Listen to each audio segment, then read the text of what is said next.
This is LBC from Global, leading Britain's conversation with James O'Brien.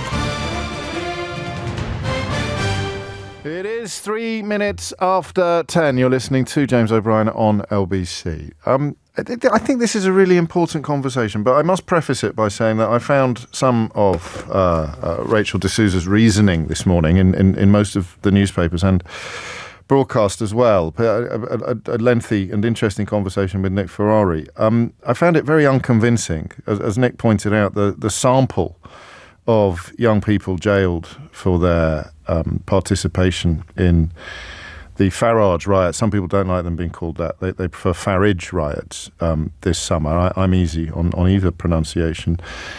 It shouldn't be followed around by their criminal records. I just couldn't help thinking, she's only spoken to a tiny or a smallish proportion of people who wanted to speak to the Children's Commissioner, which I'd have thought was quite a self-selecting sample.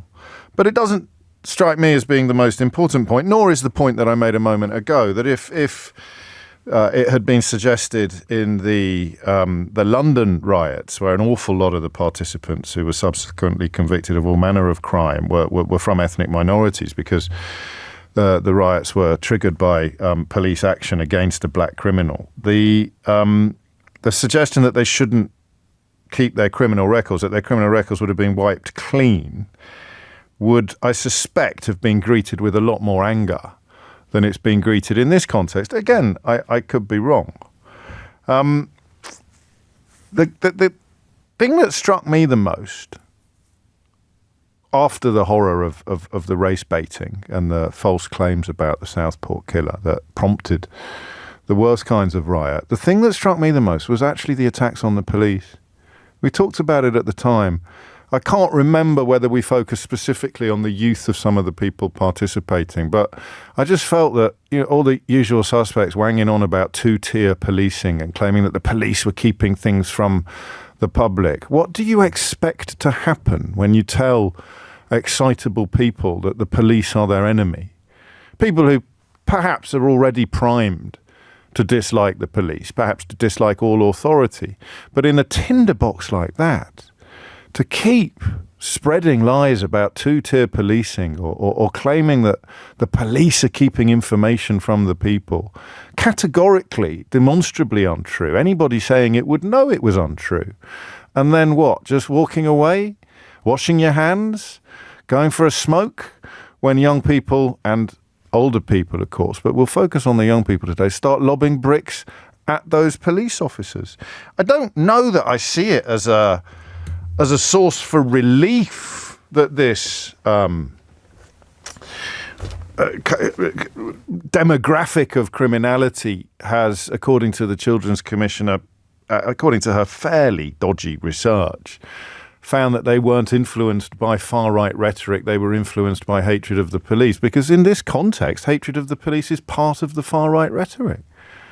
Albeit that rather than trying to set fire to hotels containing people born overseas, they instead tried to cause physical harm to the police officers, trying to stop everybody else from setting fire to the hotels containing people born overseas. It's a very odd intervention, don't you think?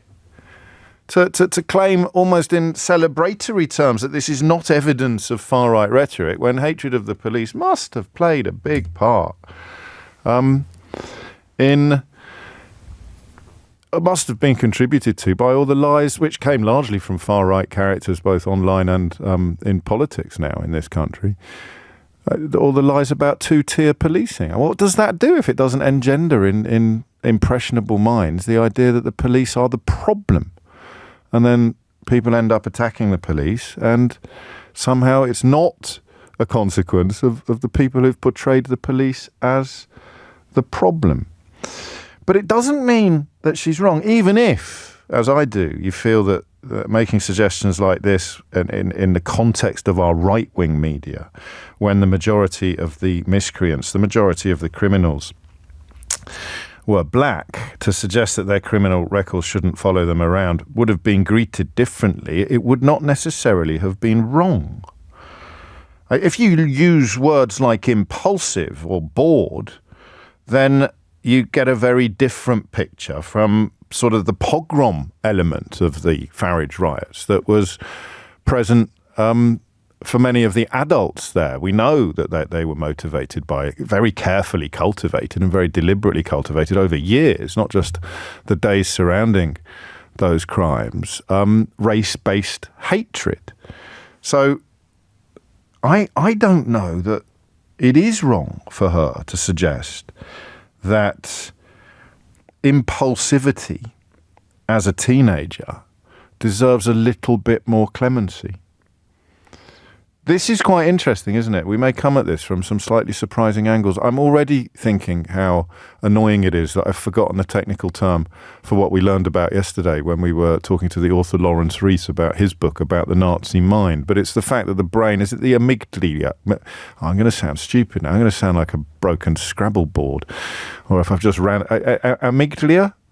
But it doesn't stop forming until you're 25. So one of the reasons why Hitler was so successful among under 25s was because they were more susceptible to prioritizing feelings over facts. So if you frighten someone and then keep frightening them or enraging them, whatever word, terrorizing them, whatever word you prefer,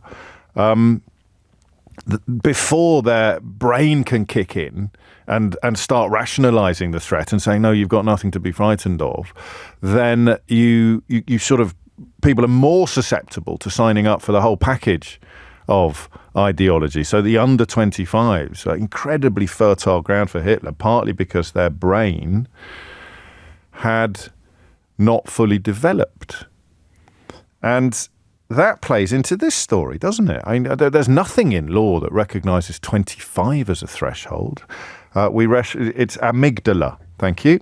Amygdala. I'm now going to get 200 messages. Even Kevin has even done it phonetically for me because he knows me so well. Amygdala.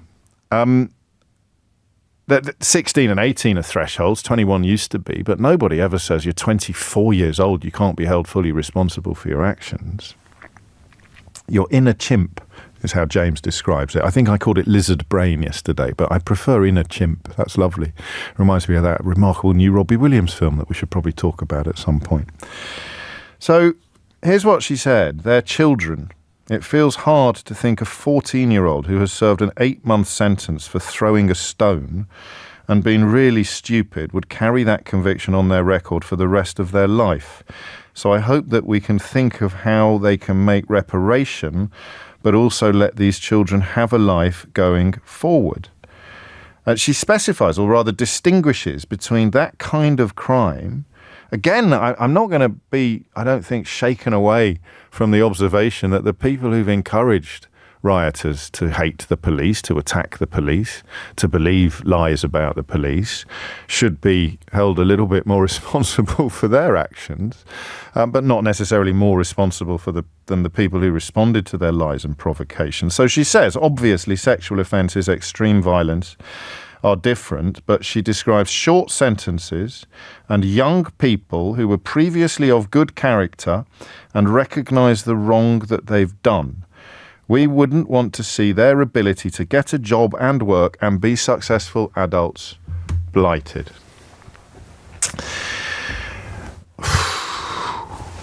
So here's the problem with being a liberal or being honest.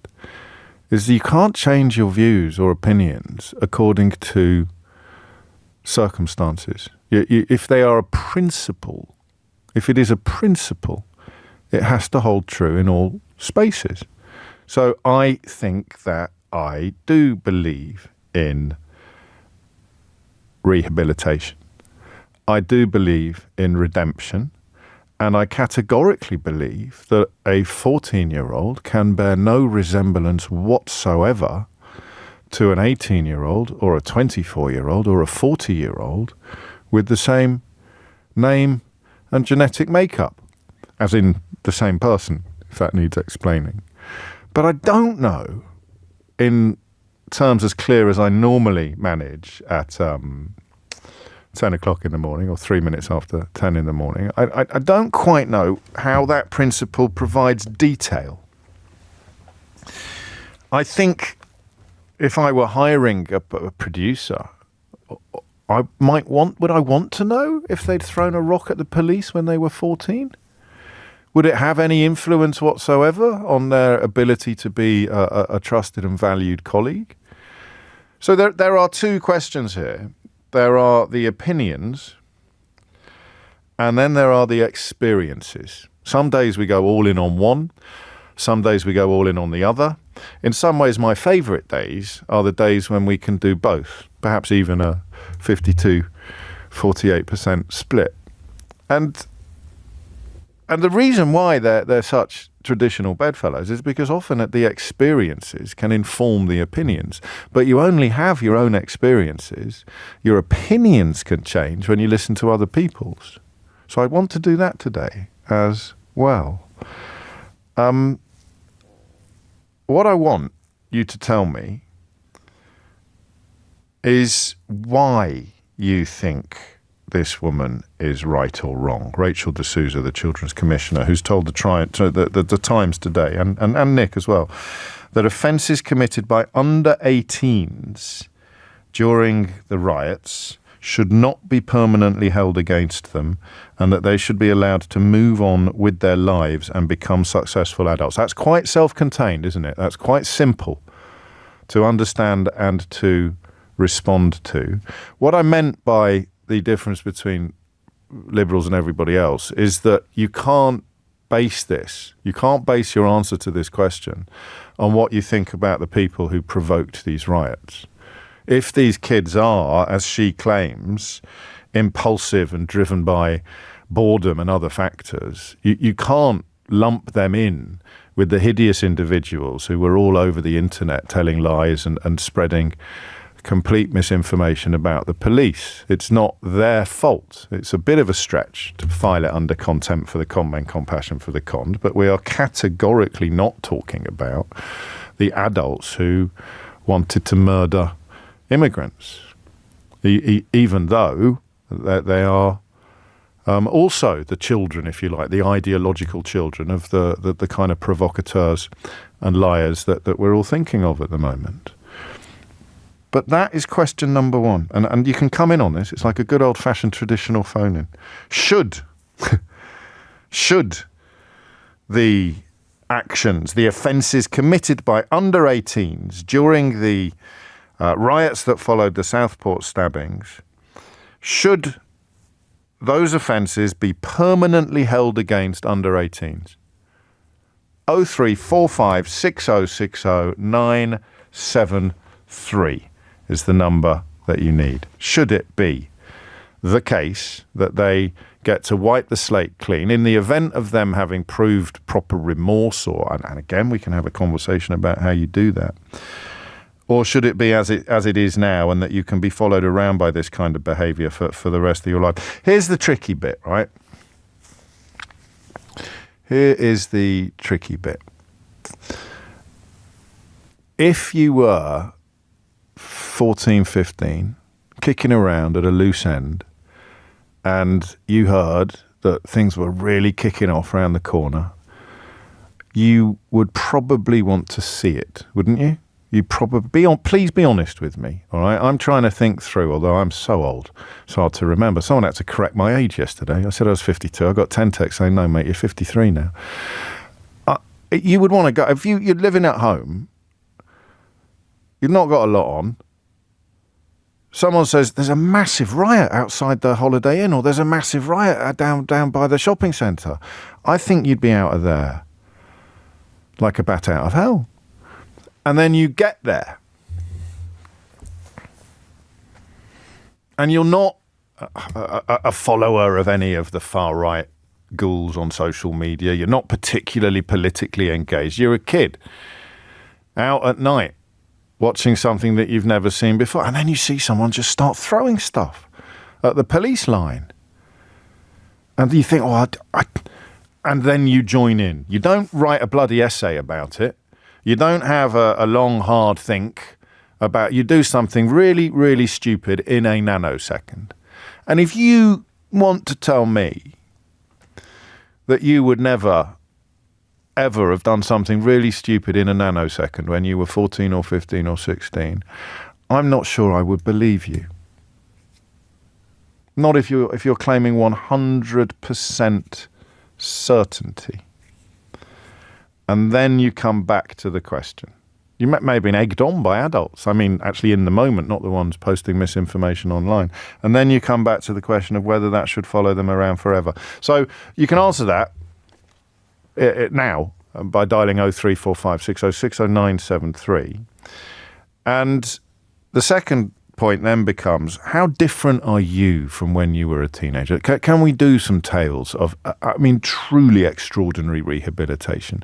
People who have turned their lives around so completely that the idea you should still be held accountable for the things that you did when you were a teenager is both sort of factually and emotionally challenging. You should know that you were an idiot when you were a teenager. And you're not an idiot now.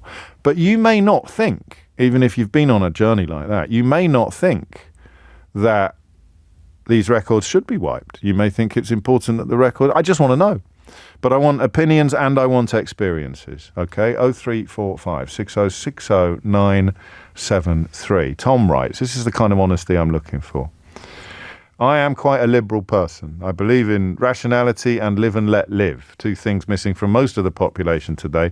But as a 14-year-old, I'd have been there like a shot and I would have definitely got caught up in the moment. But that doesn't necessarily mean you deserve a clean slate or a free pass. Anyway, that's it. I've set it up. There it is. That's the conversation. Two lines to it at the moment, but as ever on this programme, it might be that other conversations pop up. Well, I must have a conversation one day about how the people responsible for whipping up the mob have managed to march away scot-free. But we're not doing that today. We're talking about the youngest members of the mob and the question of whether or not they should be allowed to move on with their lives, as the Children's Commissioner puts it, and become successful adults. You can tell I'm leaning towards the idea that they should, but I am most definitely open to persuasion. 0345 6060 973. It's 20 past 10. James O'Brien on LBC. Again, I am conscious that this from Gary's very strong. The multiple steps led up to the lobbing of the rocks, not a singular rash decision. We have to consider their upbringing because such actions do stem from a small planted seed. And yet, of course, when you start suggesting background and upbringing and taking into account all these sort of elements in other crimes committed by young people, you will be accused of being a leader of the woke brigade before you can say snowflake. So just to be clear, these are the words of the Children's Commissioner, Rachel D'Souza, earlier this morning with Nick. Look, Nick, do you think that something you did at 14 or 16 should be affecting your entire adult life in terms of employment? Because if I throw a rock at a serving police officer, yes, I could have caused serious injury to a man or woman doing their job. And you've done 8 months in prison. And you've done 8 months in prison. Yeah, I think throwing rocks at police officers is a level of gravity, a line that you've crossed. I agree it's serious. I agree it's incredibly serious. You seem to want to wipe the slate clean, Dave. No, Rachel. I was... Oh, you don't? Okay. I said on a case I would like the judge, I'm thinking, because this is what happens in Europe, the judges have the ability to say on some things that it will fall off at 18. And you might want to put all sorts of conditions in, and I'm saying only ever on a case-by-case basis. I absolutely think we need to be tough on crime. But do you know, when I ask the kids what would make things better, because I'm trying to think about how do we stop this happening again? What can we do? They talked about as working class kids not been listened to. They talked about living in poverty. They talked about not having anywhere to go or anything to do. And they talked about being treated more harshly than others. Yeah, now, I don't necessarily... excuse to throw rocks through windows, though, does it? Because It absolutely doesn't. Right. But do you know what it does do? Go ahead. I think it gives us the responsibility to try to build community and make their lives better. We need proper child-friendly policing.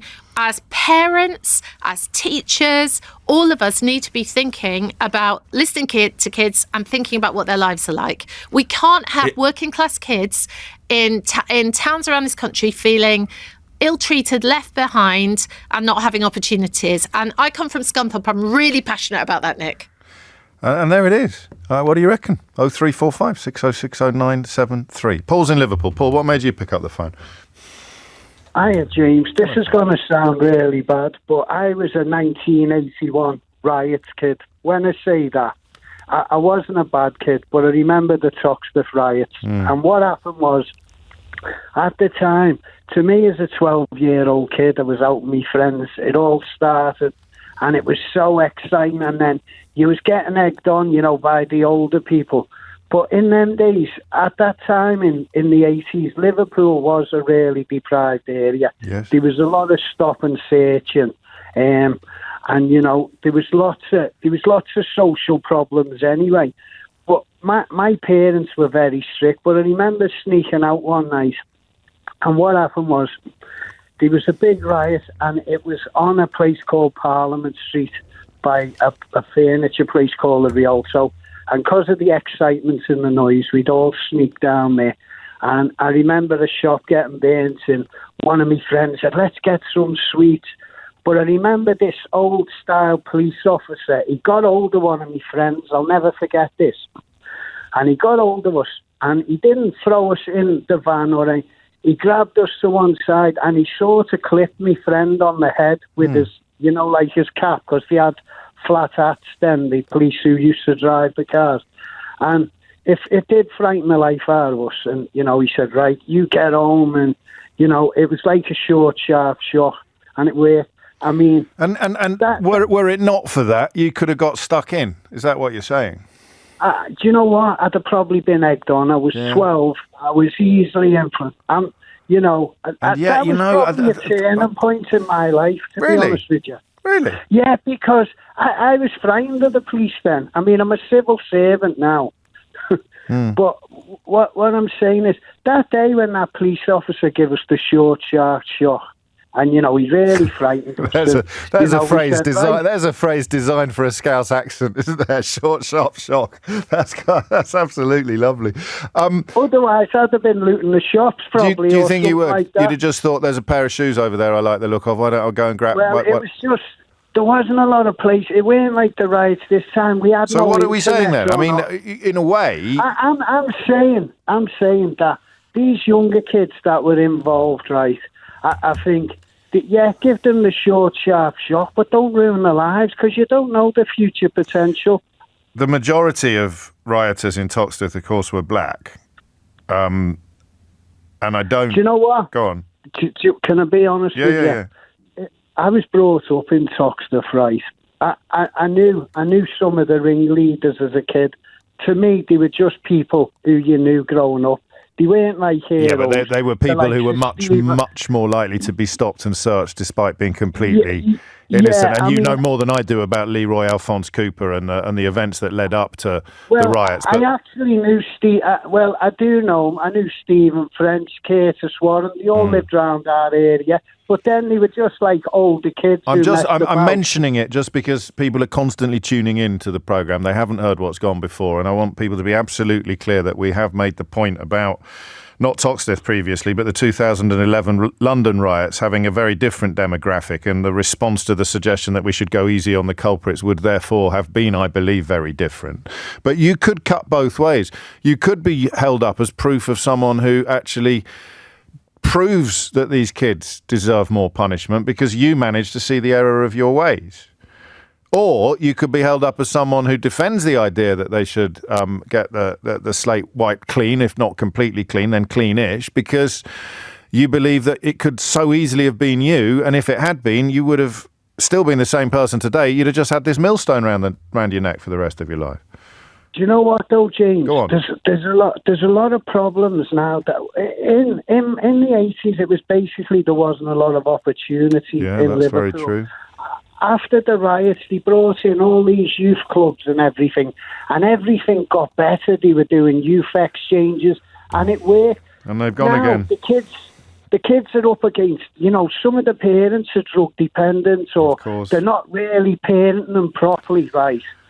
I had good listen, you're sounding compassionate, and you're sounding empathetic, and you're sounding kind. but also informed. You're not coming from some, ivory tower where you're knitting your own sandals out of muesli. You are categorically coming from a place of experience and kindness. But who knows? Well, what happens if you don't have a message in place that getting involved in this kind of behaviour will have really, really big consequences? 0345 60 60973 is the number you need. 10:30 is the time. I have to apologise to Jim, who's quite cross with my suggestion that everyone was an idiot at 15. He goes, how dare you? I was an idiot at 15, but I am still an idiot now. Consistency is key. You raise a very valid point, Jim. Thomas Watts is here with your headlines. James O'Brien on LBC. 18 as a cut-off point. So if you commit crimes of a certain nature before you're 18, even to the point of incarceration, and then at 18, the slate is wiped clean after it has been properly examined by a board, by sort of some form of parole-style board. I don't know, I like it. I think I like it because I know that I was an idiot. It's like Jim, whose text I read out a moment ago. I'm not for a moment claiming that I'm not still an idiot, but I was much more of an idiot as a teenager. And the idea that things I did before I was 18 could have followed me around for my whole life. I didn't have any criminal convictions, happily, but I had police involvement.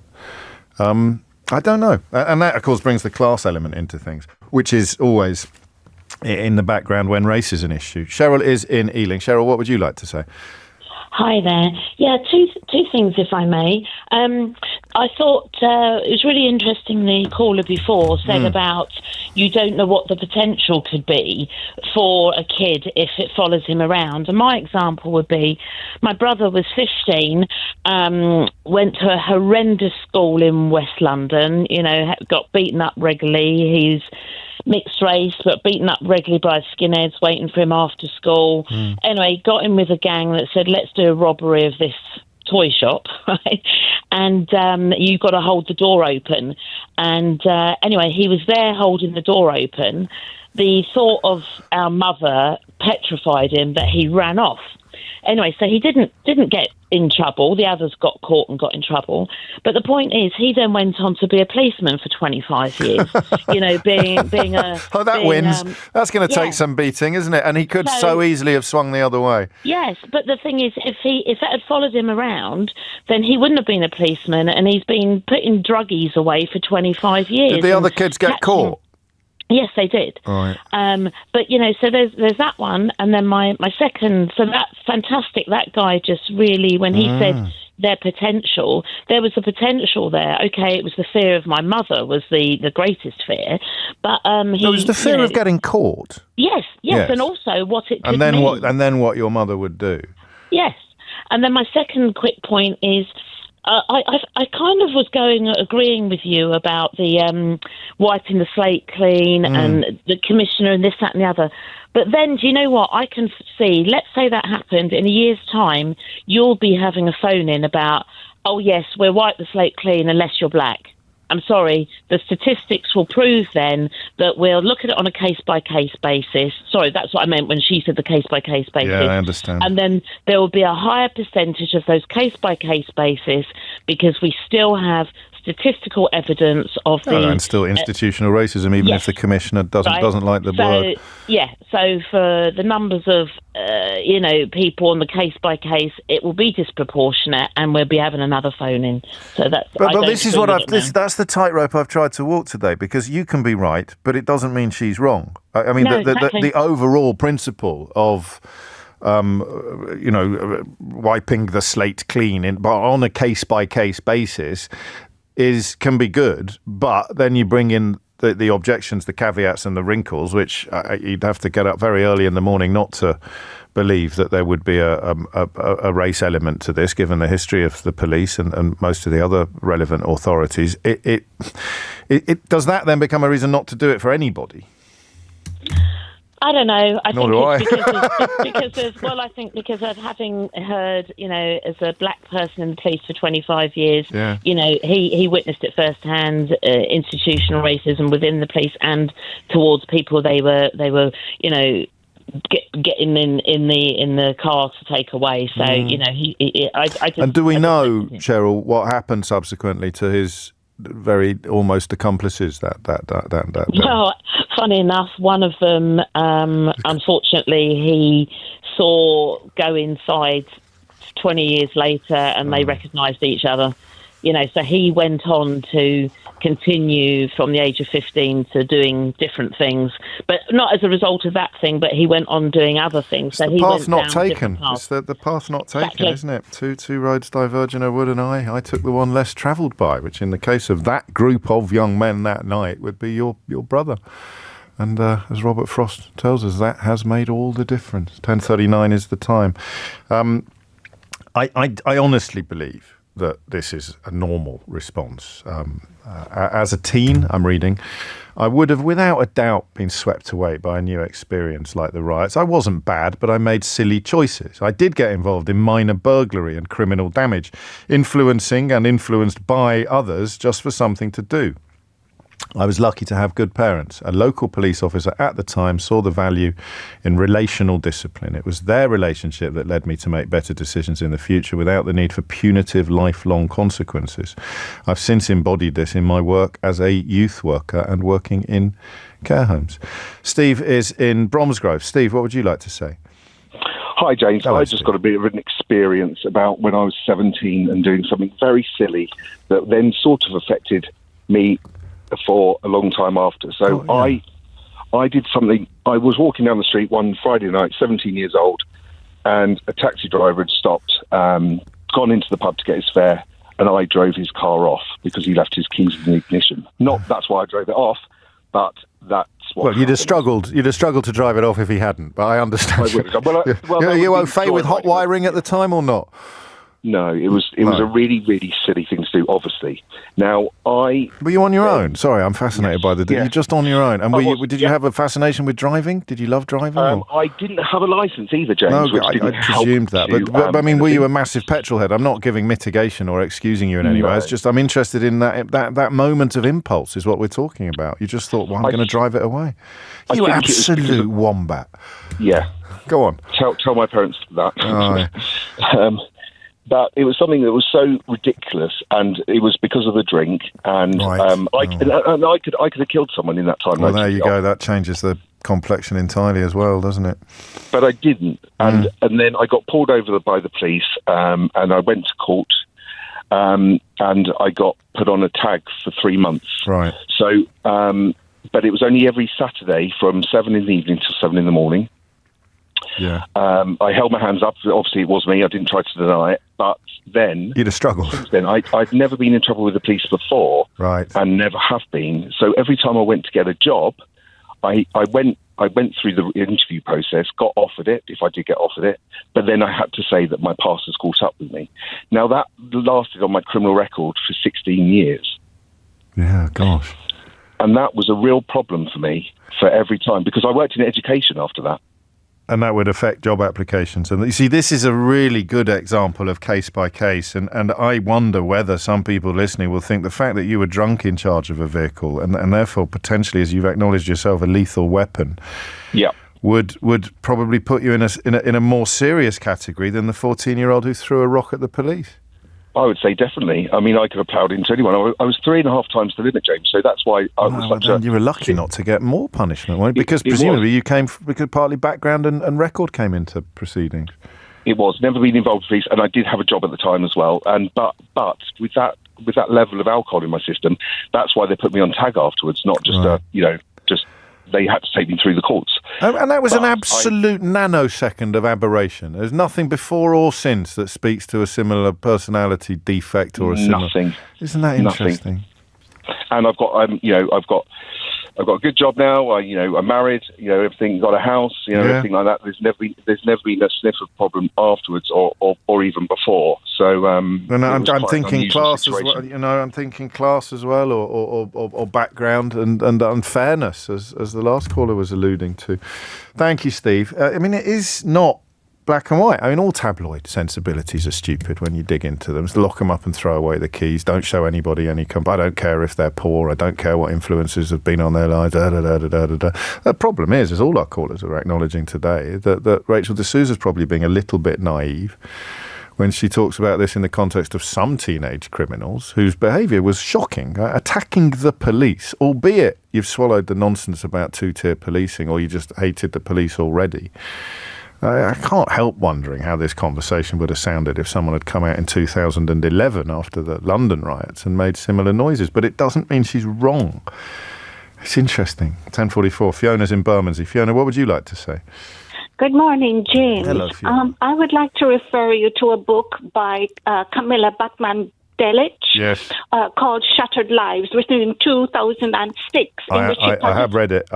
Yes. Yeah, and it is very relevant to what we're talking about today. Yes, absolutely. That the human brain does not even begin to mature until 25 upwards. So all children should be given the chance to have their slates, their criminal records wiped clean, if it is proven and demonstrated that they can be productive, successful contributors to society. But I tell you why it won't work, James. Go on. Because our politicians don't have the brain width and they don't have the courage to implement social justice ideas such as this.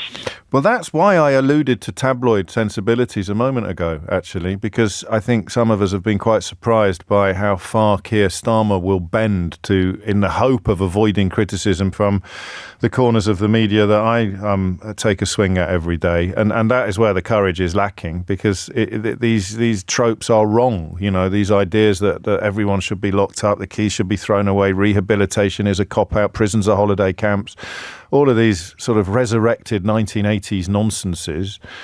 Keir Starmer doesn't seem at the moment minded to attack, except for one thing, Fiona, and that's the appointment of James Timpson as a prisons minister and elevating him to the House of Lords, because he, in his cobbling company and his other businesses, he's a big champion of rehabilitating adult prisoners. So there's one little glimmer of hope there, I think, one scintilla of optimism.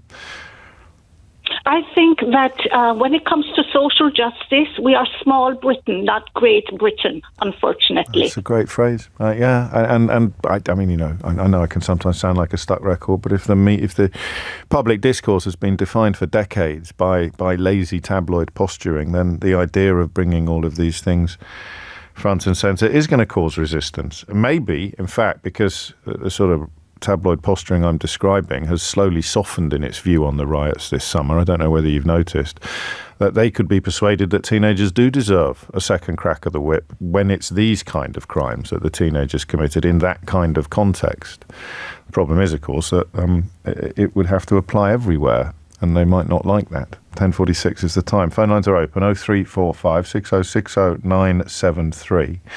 The notion of complete change is so irrefutable, isn't it? The idea that you now, presented with that taxi with the keys in the ignition, that you now would do what you did when you were 17, that you at 14 might have been tempted to throw a brick at the police, but you at 38, the idea that you still would, some will, but the massive majority of us must recognise the gulf of difference between who we are and who we were. And yet, in some ways, what Rachel D'Souza is pointing out today is that the criminal system or the justice system doesn't. So what happened to you? 0345 6060 973. And I really don't want you to feel alienated or excluded if you've got no problem whatsoever with the idea of these kind of actions having lifelong consequences. We probably need to hear your voice. Lifelong consequences. Otherwise, what's the point of having these sort of systems, laws and rules in place? 0345 6060 973 is the number you need. James O'Brien on LBC. It is 10 to 11. You're listening to James O'Brien on LBC. Do you want to play a game? Or not quite a game. Do you want? There's a phone in, which is very much of the kind that I would never go near. And I, in fact, may even be sort of subtly rude about people who do. But for some reason, I quite fancy it today. I mean, it breaks almost all of my rules. But I quite like it. It's in the news today. Can you guess what it is? Can you imagine what it is? I mean, I could give you clues one by one. as to which rules of mine it breaks. But it's a bit early for that. So it would be a classic example from the shallower end of the news of the kind of subject I'd normally swear off. But for reasons I don't fully understand, I'm quite tempted by it today. And while I'm providing you with mysteries, I think I've been proved right about something else. Do you remember me suggesting to you what this is not clairvoyant, by the way. I don't think this is Nostradamus territory. And in some ways, it's quite sad, particularly for people directly affected. But do you remember which high street behemoth I told you some time ago I was certain would be doing a Woolworths sometime soon? For reasons I happily explained. So it looks now as if that is about to come to pass. So can you remember what high street behemoth I suggested was going to do a Woolworths and now seems set to do so? Because that is in the news today as well. It's not potholes, it's not parking fines, although I understand why you've gone there, but check to see if they're in the news before you submit your entry. It's a bit more interesting than that, but not much. And I'm still minded to do it at 12 o'clock. Back to the conversation we're having this hour about actions, consequences, age and criminality. Darren is in Norwich. Darren, what would you like to say? Hi, James. Thanks very much for taking my call. You're very welcome. Just to be clear, the phone-in I'm thinking about is not the pedestrianisation of Norwich city centre. Just love a Partridge quote. I'm not actually from Norwich. I'm actually from Ipswich, but I get it. No, listen, I just essentially just wanted to talk a little bit about my own experience and then highlight how much people can change, and that change wouldn't necessarily be possible with a criminal record. So I would describe my younger background as quite angry, very, almost you could phrase it as white working class. Yes. And I was involved in a few minor instances, and then that eventually grew to quite a bad assault when I was young. And essentially, I was released under investigation and then never charged. Right. So I got off very, very lucky. I then went on to join the army, which I would never have been able to do if I had a criminal record. Or at that stage, definitely not. Yeah. Also, I'd been in prison, certainly not. And I didn't become an angel overnight, but after a few years and feeling, my parents were very, respectable and good parents on the whole. I was just very angry from a very young age due to some other things I'll circle back to. And due to the discipline instilled to me a few years down the line, I've changed dramatically, and that change wouldn't have been possible if I'd had that criminal record at such a young age, essentially. You just made me think of the words life sentence for the first time, actually, because that's kind of what you described. If it's going to stop you doing things for the rest of your life, it's a form of life sentence. It's not a prison 100%. Sentence before the pedants get cross with me, but it's a form of life sentence. And 100%. Should you get that for something stupid that you did when you were 15? 100%. And what I would say now is when I was 16, 17, 18, right up until 20, I unfortunately was a UKIP voter. I had voted for Brexit. I was very even I'm not going to claim that these two things go hand in hand, Darren. No, I'm not. But I want to allude to the change, and now I had a violent past and all the rest of it, and now I'm nearly 30. Changed over that period of time, not overnight, as I say. Of course. And now I am the complete opposite. I would always turn the other cheek, hide away almost from any form of violent confrontation. I voted Labour in the last election. The turnover and change for me has been absolutely. Did you fall in love? Incredible. I did actually. Funny how often that pops up, because obviously I would like to take the credit, but I knew you. I'm not going to lie, it did open my eyes. I actually recently bought your book up. Not blowing smoke up yet, but I did. Thank you. I did. Well, there is. There's another one. The first line is, "There's no point having a mind if you never change it," and that ability to change your mind, the space in which you change your mind, is actually something that society can or cannot provide. Politics can choose to either provide the space or not. You rarely hear more powerful stories than Darren's. Thank you, mate. 10:56 is the time. George is in Fareham. George, what would you like to say? I think I agree that it shouldn't necessarily have an impact on your life forever, but I think there's a distinguishing factor between juvenile and adulthood. But at the same time, if you do something wrong, whether you're a child or an adult, it's wrong, and there should be a consequence to yes. Well, I mean, the lad that Rachel D'Souza has picked on is serving an 8-month custodial sentence. So no one's suggesting for a minute that he hasn't had any consequences. But should the consequences be permanent? I think they should be marked as on his record as perhaps a blot, but a juvenile blot, and therefore when people view that, they can take that into consideration, because I agree that we all do things as kids that we shouldn't and wouldn't do as an adult. And yet the blot could prevent you from joining the army or the police service. And we've had both of those examples of people who were going down the wrong road, managed to get off it in the nick of time without getting caught, and have then gone on to serve in the military and the police. But perhaps that would serve as some kind of reasoning subconsciously that people wouldn't do that as well. And I think that's the problem. There's a lot of consequential actions that are inconsequential in today's society. Yeah, I mean, that's certainly case by case is a phrase that covers a multitude of possibilities, isn't it? It could be a disaster, it could be prejudicial, it could be discriminatory, and it could be impossible. It could be too complicated to introduce. Because I love Darren's story, but the person that was assaulted in that story would probably feel very differently about elements of where we went. What about you as a teenager? How different? Yeah, I got into trouble with the law, and I was arrested. Theft. I would nick car stereos, wheels, and do things that were wrong. And I knew they were wrong. My father taught me they were wrong, but fell in with some wrong people and done some wrong things. And I was always told you got butterflies in your tummy for a reason, and if you're doing something wrong and you get them, that's why. But that's good. If you got caught, there was a consequence to that, and I'd done those actions knowing that there were consequences. And when I got caught, I couldn't blame anyone. I've never bought that. I've never quite bought that's why in the story we've been talking about today, it's why the word impulsive jumped out at me. I don't know that maybe you did, but I don't know that I would as a teenager ever, in that moment of adrenaline-fueled idiocy, I don't think I ever would have thought of the consequences. I didn't think of the consequences at the time, but I did. I knew what consequences were, so therefore, if I did get caught, and indeed I did, then I couldn't blame stupidity, although I was stupid.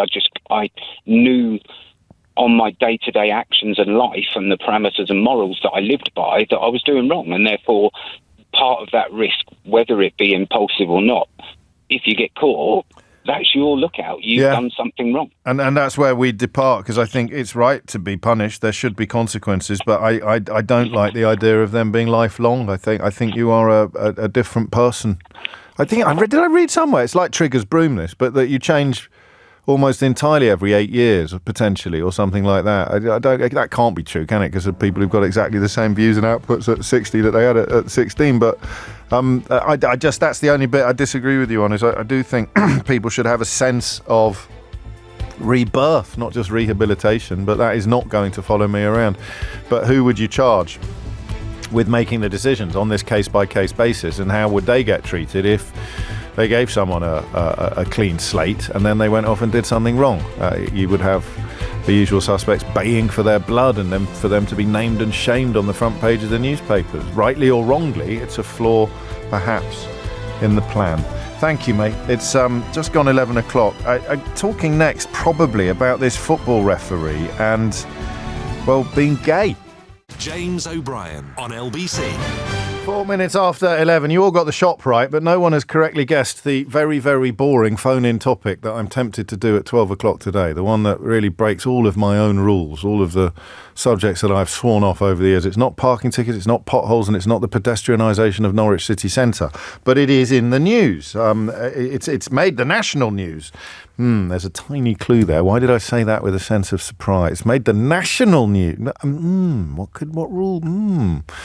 I don't know. Here's something I wasn't expecting to happen. I'm preparing to talk to you about acceptance in the world of football, acceptance of homosexuality. But I was refreshing my memory as to the story that The Sun has dedicated pages 1, 4, 5, 6 and 7 to today. Not a story I'm afraid I'd been following that closely in the first place, albeit that it is interesting. It's today got very much more interesting. And I just heard a little echo of yesterday's conversation.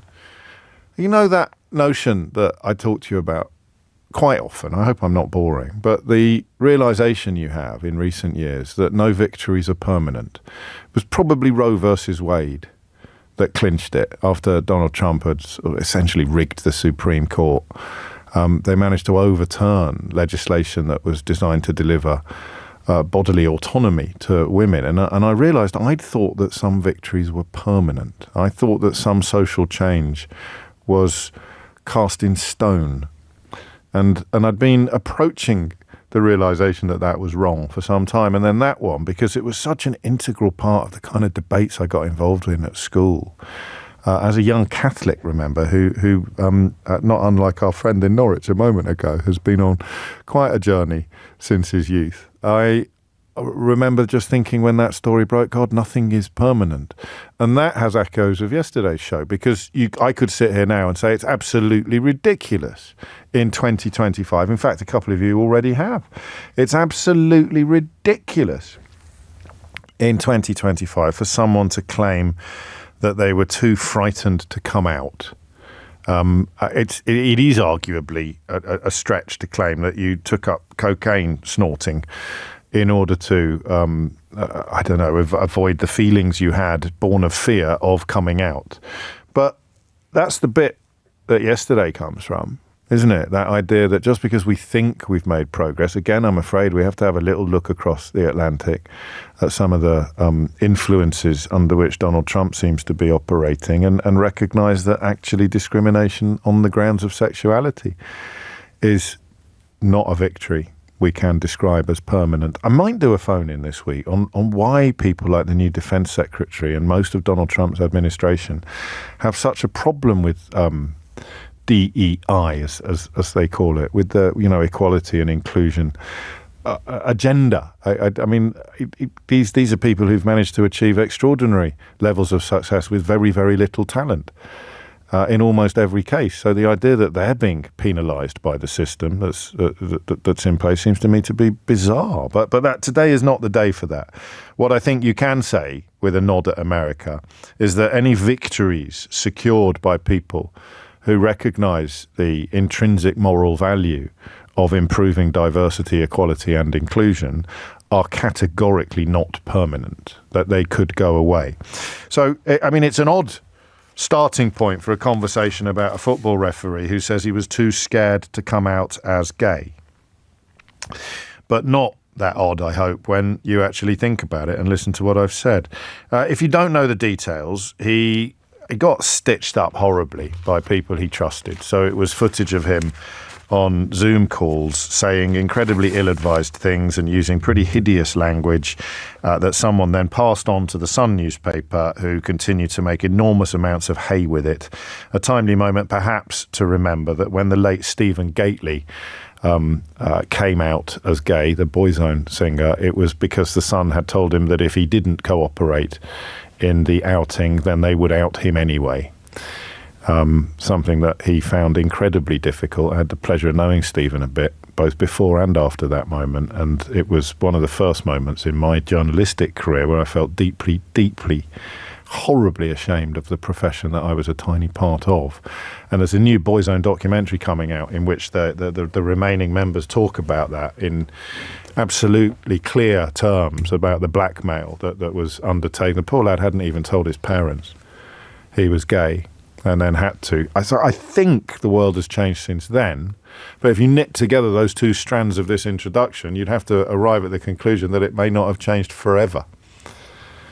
And we could end up, as much of America seems to be doing at the moment, going into reverse. So, football referees receive extraordinary abuse. It'd be nice if that wasn't true. It would be marginally less unpleasant if it was confined to the pitch.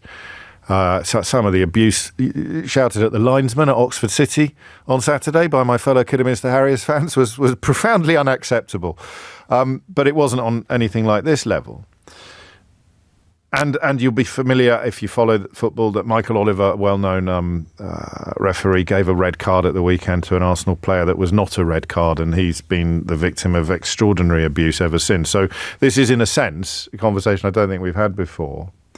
The footballification of football. Or footballification is that thing you do when you don't care about the facts. You're so welded to support for your team, tribe, political party that you forgive anything on the part of your heroes, up to and including sex offending and multiple felonies, but anything that the other lot do that is relatively or comparatively or even entirely innocuous, that's absolutely evidence of satanic influence and they should be stoned immediately. I don't know that this is true from Mr. P. The Sun's coverage of this case mirrors your comments about the progress that we've made being eroded. It wasn't intended to, because I don't think for a minute that they would have blackmailed this guy at the Sun in the way that they did Stephen Gately back in the day, threatened to out him if he doesn't do a tearful interview talking about being gay. And I am also conscious of a phone-in that slips inevitably into a question of whether or not we believe him, which I don't want to do. Certainly not exclusively. So we're back to the interplay between experience and opinion, aren't we? And I have no experience in this field. I would naively, although I can't name an out Premier League football player, I think a tennis player came out very casually recently, a big, successful international, well, they're all international tennis players. I can't name an out Premier League football player, but that doesn't mean there isn't one. It just means that people don't care about that stuff in the way that they used to currently. So this is about sexuality, and to a degree it's about football. But if you don't care about football, you will still have an interest in this story and in this question. Is homophobia still a thing in football? 0345 6060 973. My live attending of games is confined to the National League North currently because of my support for Kidderminster Harriers, and there is ripe abuse of officials and opposition players. But for example, our goalkeeper plays in pink. Literally in pink. It looks lovely. Suits him down to the ground, and he saved the penalty on Saturday, and then he saved the follow-up as well, so I'm not going to hear a word against Dibble. But I'm pretty sure, for example, that 20 years ago, a goalkeeper playing in pink would have attracted attention that it doesn't attract today. Well, at least I don't think it attracts today, because I'm not at the away end. So when this chap, David Coote, for whom I feel some sympathy, he's lost, a big part of his livelihood. I was too scared to come out as gay. Is that reflective of your experience of football? Is explicit homophobia still a big deal in football? All right, 0345 6060 973 is the number you need. And I don't know if you'll ring me on this one because the context is going to be quite strange. But are people still too scared to come? Well, no, I know that people are still too scared to come out as gay, but what I don't know is why. Because the approbation of society is not there anymore. We don't have the lazy stereotyping that we used to have. I saw a brilliant play last night at the Arcola Theatre, which looks at comics who a double act that cut through in the 80s. And then everything went a little bit wrong, and they're reunited 40 years later in a seaside. In fact, it's a brilliant play. It's called Double Act, appropriately enough. It's at the Arcola Theatre in Dalston. I really recommend it because it looks at this kind of thing. And they had a part of their act in the 80s called the Whoopsie Boys, and they would obviously be very camp. And no spoilers, but one of the points of the play, which emerges slowly, is the amount of bullying in schools that kind of comedy inspired.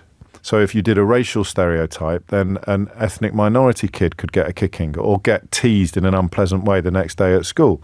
If you did, camp stereotyping, then kids who were accused or perceived as camp would have got a hard time with catchphrases and things like that the next day at school. I hadn't really thought about it in depth before, and it is not confined to the 80s, of course. Some of the stuff that the Little Britain chaps did would, absolutely extraordinary when you reflect on how recent that was.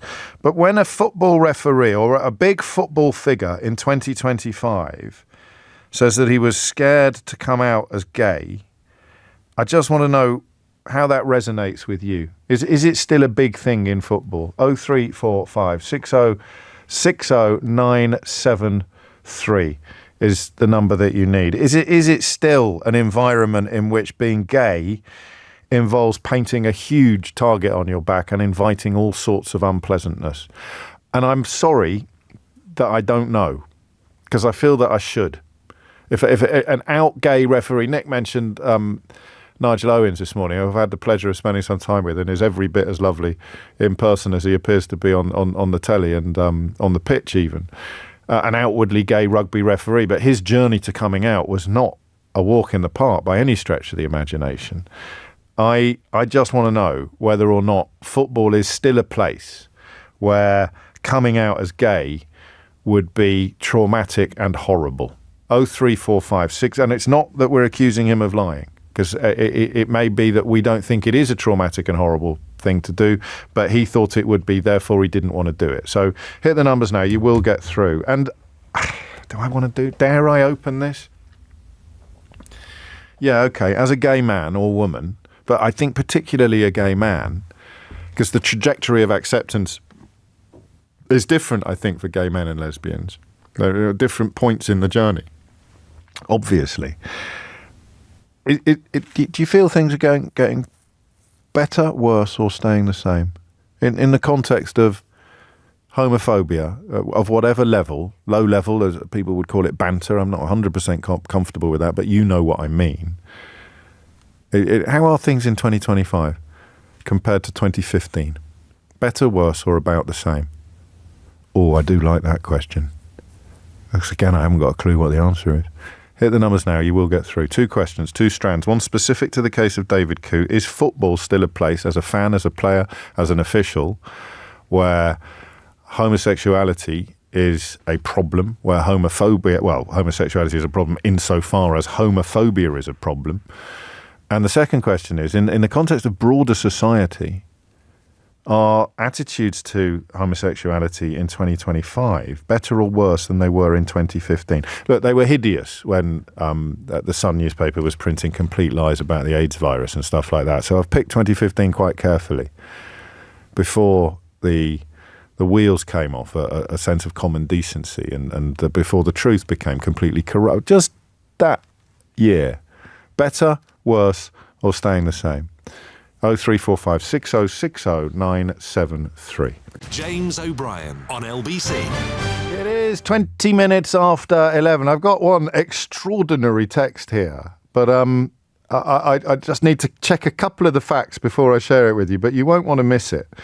And just on that question that I hadn't thought of before, I was just inspired by a play I saw last night, an old pal of mine from newspaper days had written about bullying at school as a consequence of comedy, the comedy that today people would describe as anti-woke, but that was commonplace in the 80s. Andrew says, I got abuse when I was out in my wheelchair because of that programme, James, talking about Little Britain, which was by no means in the 80s. It was much more recent than that. So 2 questions. The first about football and homosexuality. The second about society and homosexuality. You can answer either of them or both of them, but you can't answer neither of them. And the second one really compares 2015 to 2025 and asking you whether things have got better, stayed the same, or got worse. Zach's in Newquay. Zach, what would you like to say? Hi, James. How are you? Very well, mate. What's on your mind? Just on regards to have we moved on? I think the answer is no. To be honest, I think there's a large amount of people that are very acceptance of how people are, and I think that's great. But I think talking about, I know you mentioned that you were at Oxford City and you're on about kind of the pink goalkeeper shirt. So I'm an Oxford United fan, and I'm in the away end a lot and in the home stands, and I hear it all the time. If there's any amount of kind of anything that you can give a opposing team, say if they're wearing pink, and this happened last season against Wycombe Wanderers, and they straight away get straight on it, and that's not just older people giving that abuse. It actually tends to be younger people, giving it. So I mean, it's technically homophobic abuse, but the person in the shirt is not necessarily gay. No, absolutely not, and that's the thing. I mean, you only have to look at comments, on X with Dave Coote, some of his interview and some of the instant kind of full-on homophobic kind of comments on there. Do they prove his point then? Do you think? I think they do. I think I think football. You have to see the amount of lack of people that have come out in the game of football, and maybe other professional sports, but football in particular, there is a very big taboo of coming out as gay in that sport. And I'm not saying that taking cocaine is the best way to go about it, but there is a serious taboo in football to come out as gay. So I absolutely see his point. I think you see. So you're carrying a burden. I mean, we talked about burdens yesterday in the context of therapy, and people can often self-medicate and do silly things because they're running away from something, or they're trying to convince themselves that they're not vulnerable and not suffering when they cry. I wasn't expecting it to go in this direction quite so quickly. And it's not. Can I ask? I mean, are you gay or straight or no, none of the above? I've got a twin brother who kind of come out as gay. Okay. In the last 5 years, one of my best friends, gay as well. So I see pressures on coming out to the family and stuff. You reference I can't remember who you said in the paper in the Sun, the despicable way. Stephen Gately. You're too young to remember, boys. Yeah, but you absolutely see the pressures that those people go through, and even myself have gone through challenges, and I've turned to alcohol, get through stuff. So we all have our kind of vice, if you like. Some people's it's probably more detrimental than others, but I just think you see these large political figures, a bit of a nod to America there, that kind of are very. Yeah.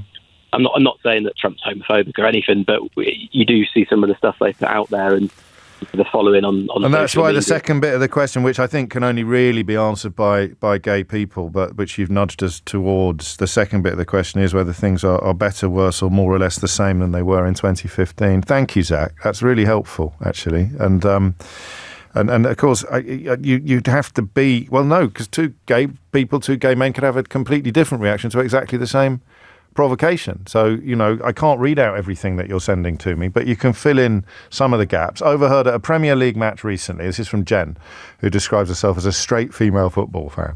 Some of the things that I've overheard at a Premier League match recently: ref, you're effing bleep. He runs like a bleep. I don't think I can do this one even with bleeps. Is your bleep, bleep, bleep from bleep, bleep, bleep? That'll do, will it? Just?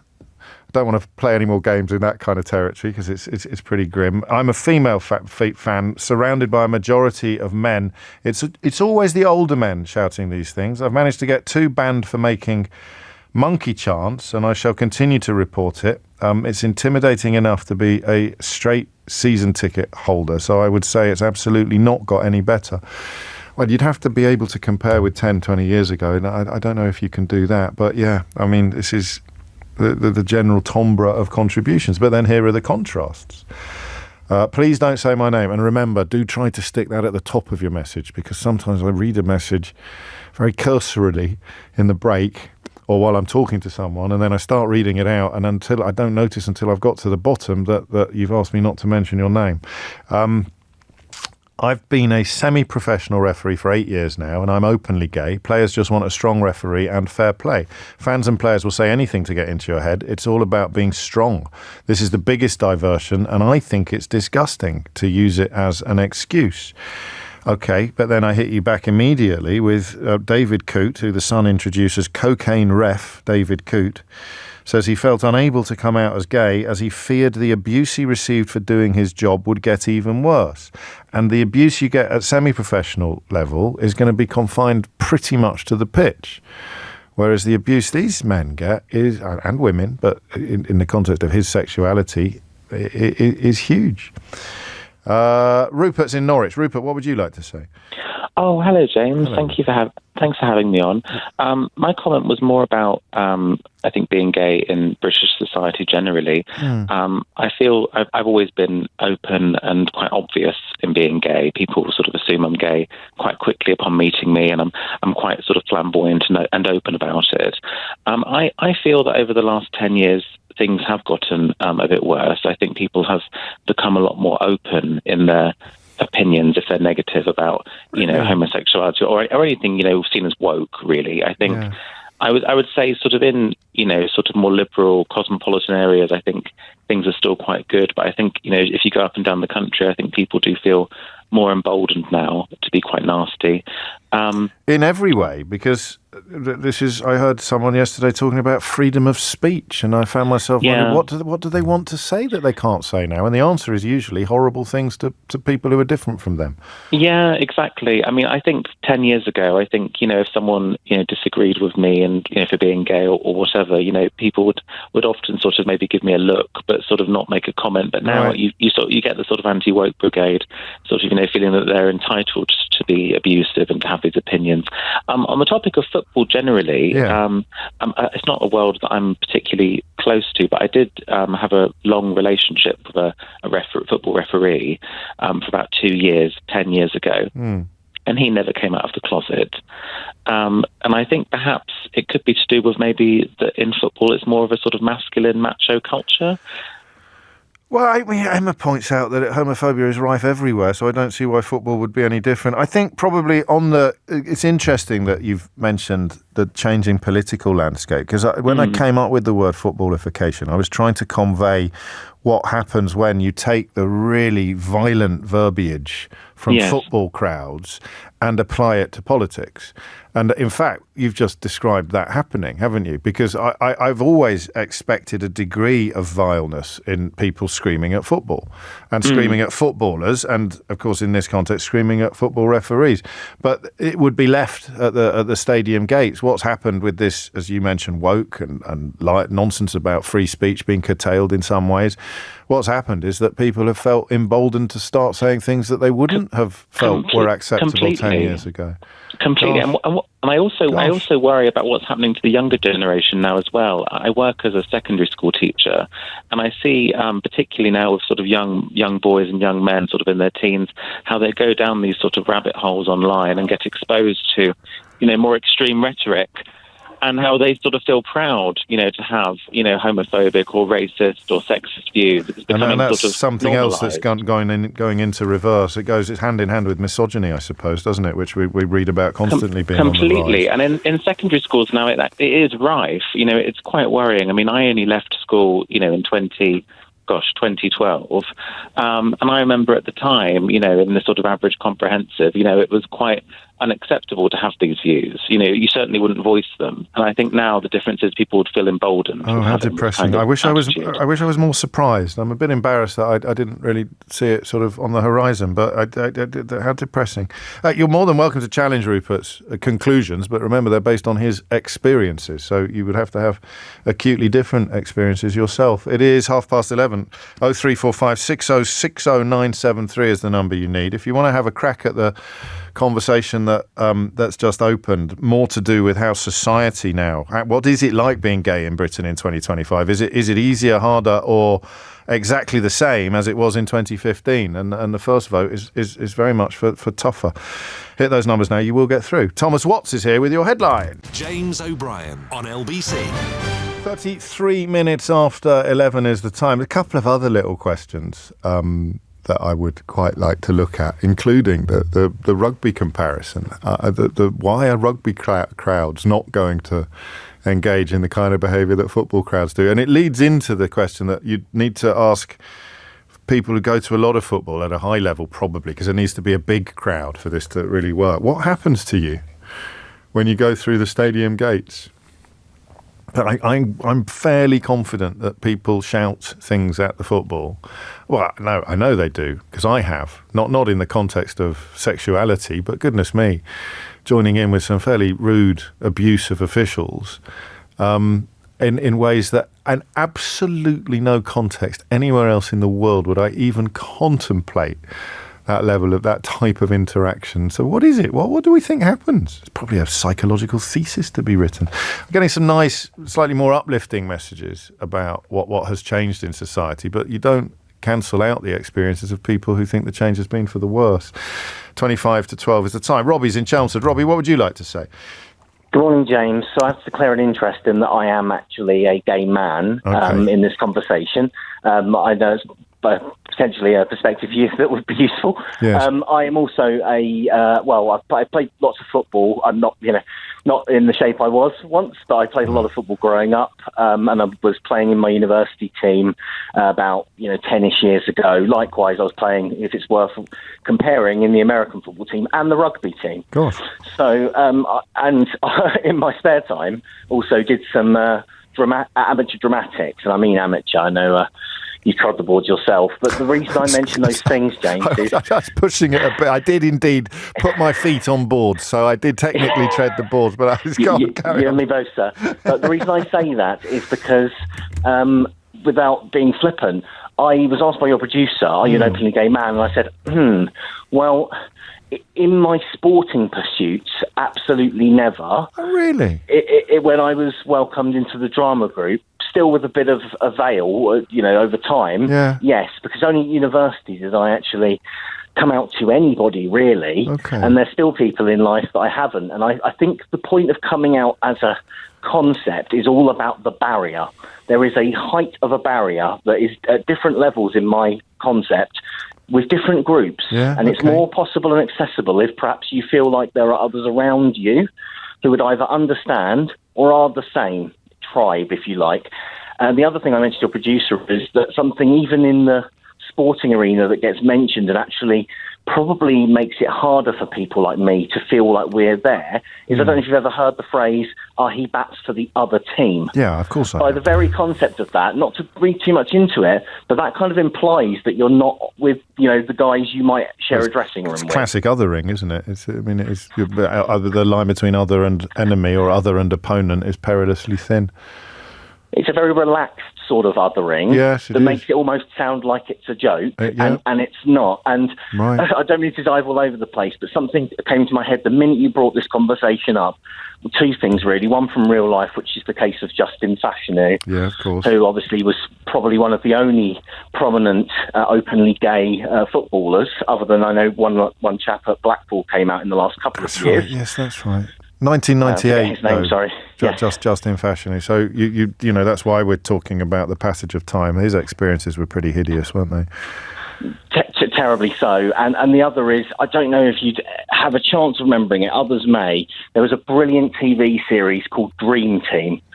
On Sky. It was one of the early Sky hits, wasn't it? It was, and the reason it's so prescient is because there was a footballer on there whose name I can't remember, but he came out or was outed by the tabloid press as being gay. And I can very clearly remember, and this might be one of the problems and the practicality for whether it's referees or mainly players, having to share a dressing room with, even if these are very, let's say, metrosexual men, sure.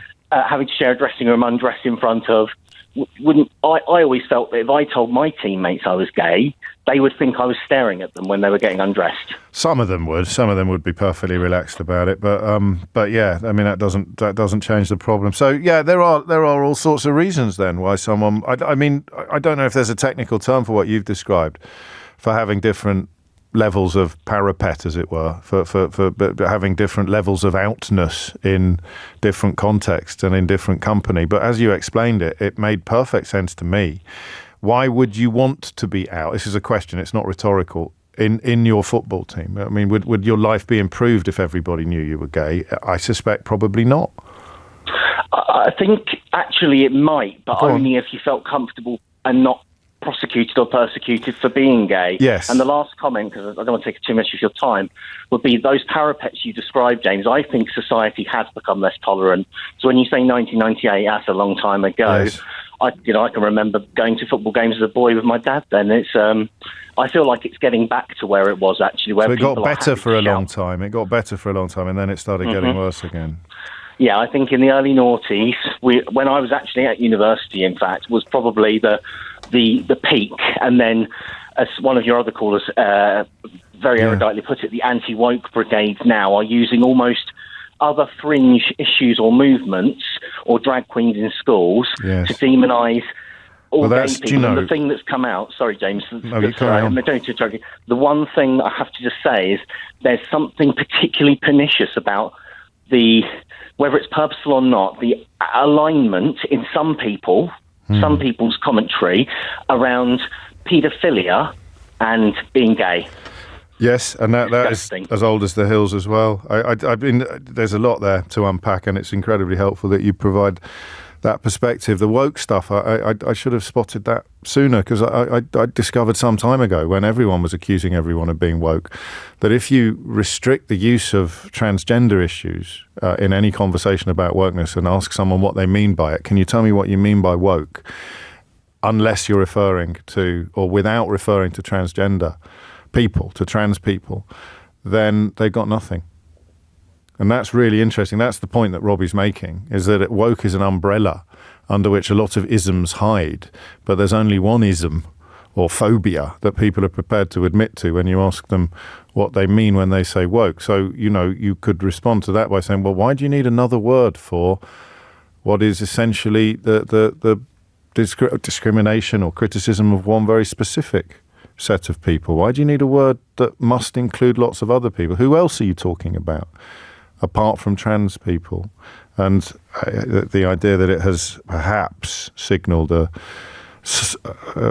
dilution of resistance to homophobia is, for a lot of gay people, very, very hard to resist. But on the other hand, being gay now, writes Greg, has seen a vast improvement from what it was like in the 80s, 90s and noughties. I was teaching in the 2010s, listening to students insult each other with banter. It never felt that it was really about the sexuality. Whereas in the 90s, when I was at school, my dad would get annoyed at gay scenes in TV or films, and now he doesn't bat an eyelid. With the amount of information and from different countries being easily accessible, I could imagine it going backwards. That's the problem. And hi, James, I'm a gay man and a season ticket holder at Sheffield United. This is from Richard. I've noticed that homophobic language on the terraces has become less obvious, but I question the attitude to homophobia from within football clubs and their structure. Sheffield United recently had a captain who refused to wear the rainbow armband on Rainbow Laces Day, the only one out of 92 league clubs.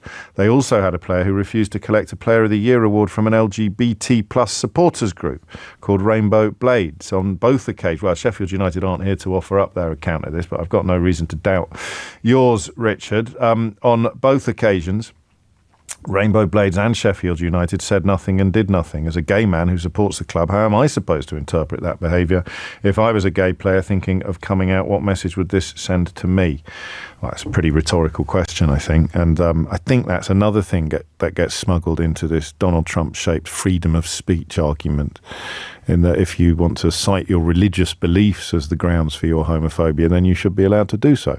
And that, for me, is going backwards. I do think, just take those two things. Freedom of speech has been compromised. Well, what is it you're not allowed to say? And, I hate the woke agenda, the woke mob. Well, if we leave transgender people, if we leave trans people out of the conversation, what are you actually talking about? Eggs? Kate's in Worcester Park. Kate, what would you like to say? Hi, God, I've been waiting so long, I've kind of psyched myself out now. Anyway, I was phoning up. That's okay. So, first of all, I don't think the trans community should be a separate part of the LGBTQT plus community, because I think it's our kind of attitude towards the trans community is making homophobia in general slightly worse, because it's all... Well, that's the point I thought I was just making. Oh, right, okay, maybe... Carry on. So I don't like football. I find all those men shouting quite scary. But my son is 12 and he plays football. And I have a real problem with the fact that he uses the word gay as a slur. Right. And he'll kind of call his friends or people he's playing with, like, oh, don't be so gay or don't do this. And I've got a gay brother, and so we've always had kind of really open conversations about sexuality and gender. But I feel like, I don't know, I thought we'd made improvements, but I don't think we have. I feel sorry for that footballer guy. I've never even heard of him, and I just think it's... Oh, yeah. But that's fine. He is a footballing person, but not a footballer. I'm sure he plays a bit, but no, carry on. These are not relevant to the broader conversation. Well, I think it must be absolutely terrifying for him, and regardless of why he said what he said or his justifications, I think it's good that he's got a conversation starting again, because Gosh. Yeah. And I mean, it's certainly not been the conversation I was expecting it to be. I thought there'd be a relatively broad consensus, and I thought it would be in the direction of him really just speaking as if he was living in a different era, and a lot of the problems he describes don't exist anymore. So that's one to chalk up as my naivety and or ignorance. And again, you come back to that dread word banter, isn't it? One man's banter is another man's profound offence. Very much what the play I saw last night at the Arcola Theatre in Dalston was about. But the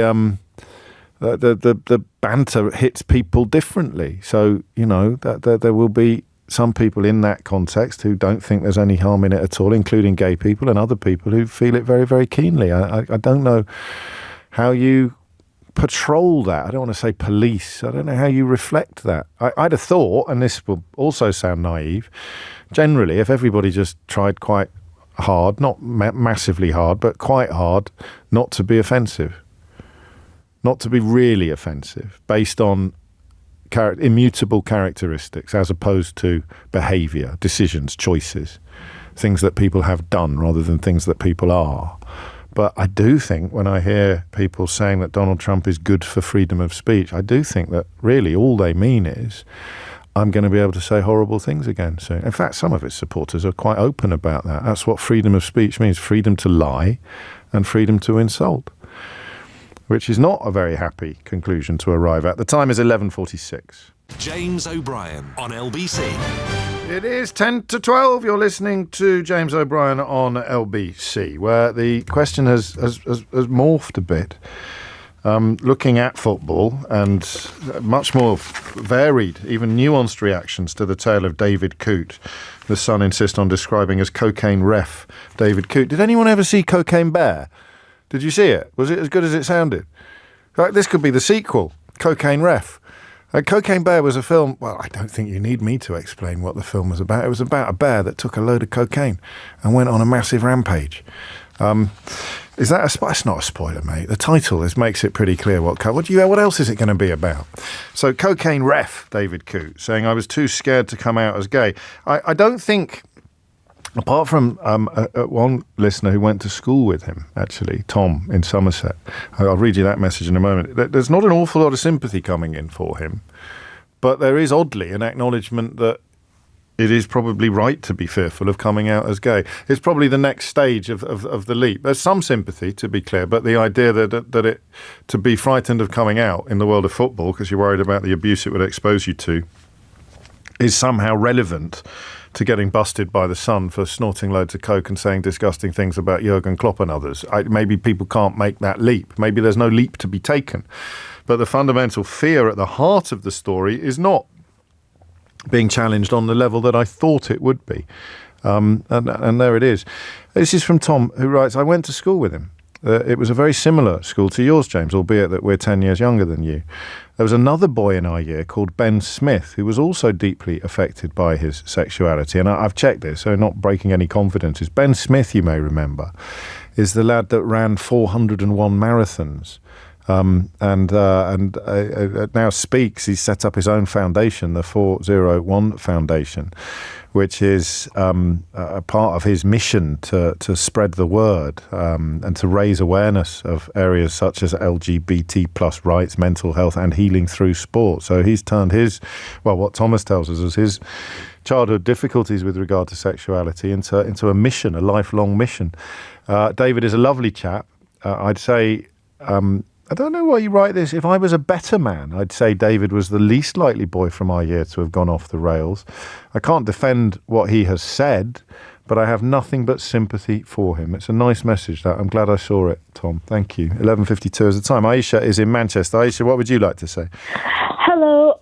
I'm currently attending a college that's next to the Etihad Stadium. So it's where Manchester City plays, right? And a lot of boys at my college do play football. Yes. And I've had discussions because I have been in male-predominant classes, and I would say there is an uptick in homophobic language or behaviour that is occurring in classrooms.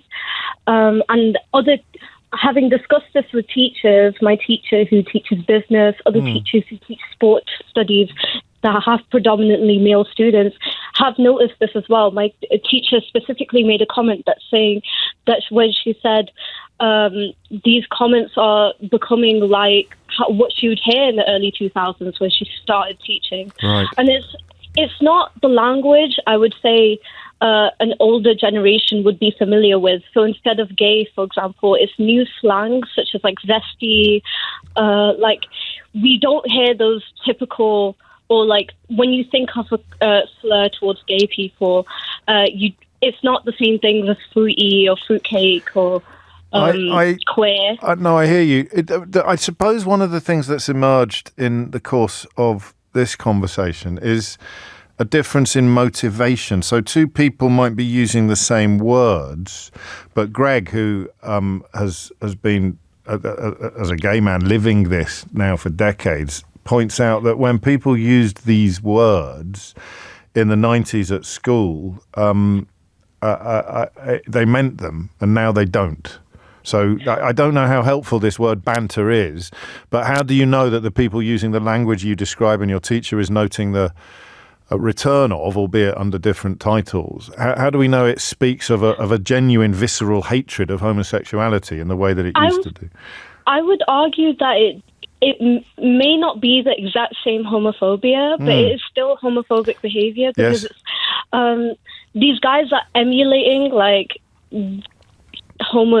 what they think gay people look like. They will like reenact their characteristics and then insult each other for it, like acting femininely, or like, for example, if someone makes another comment about another guy, then they'll be like, oh, that's gay.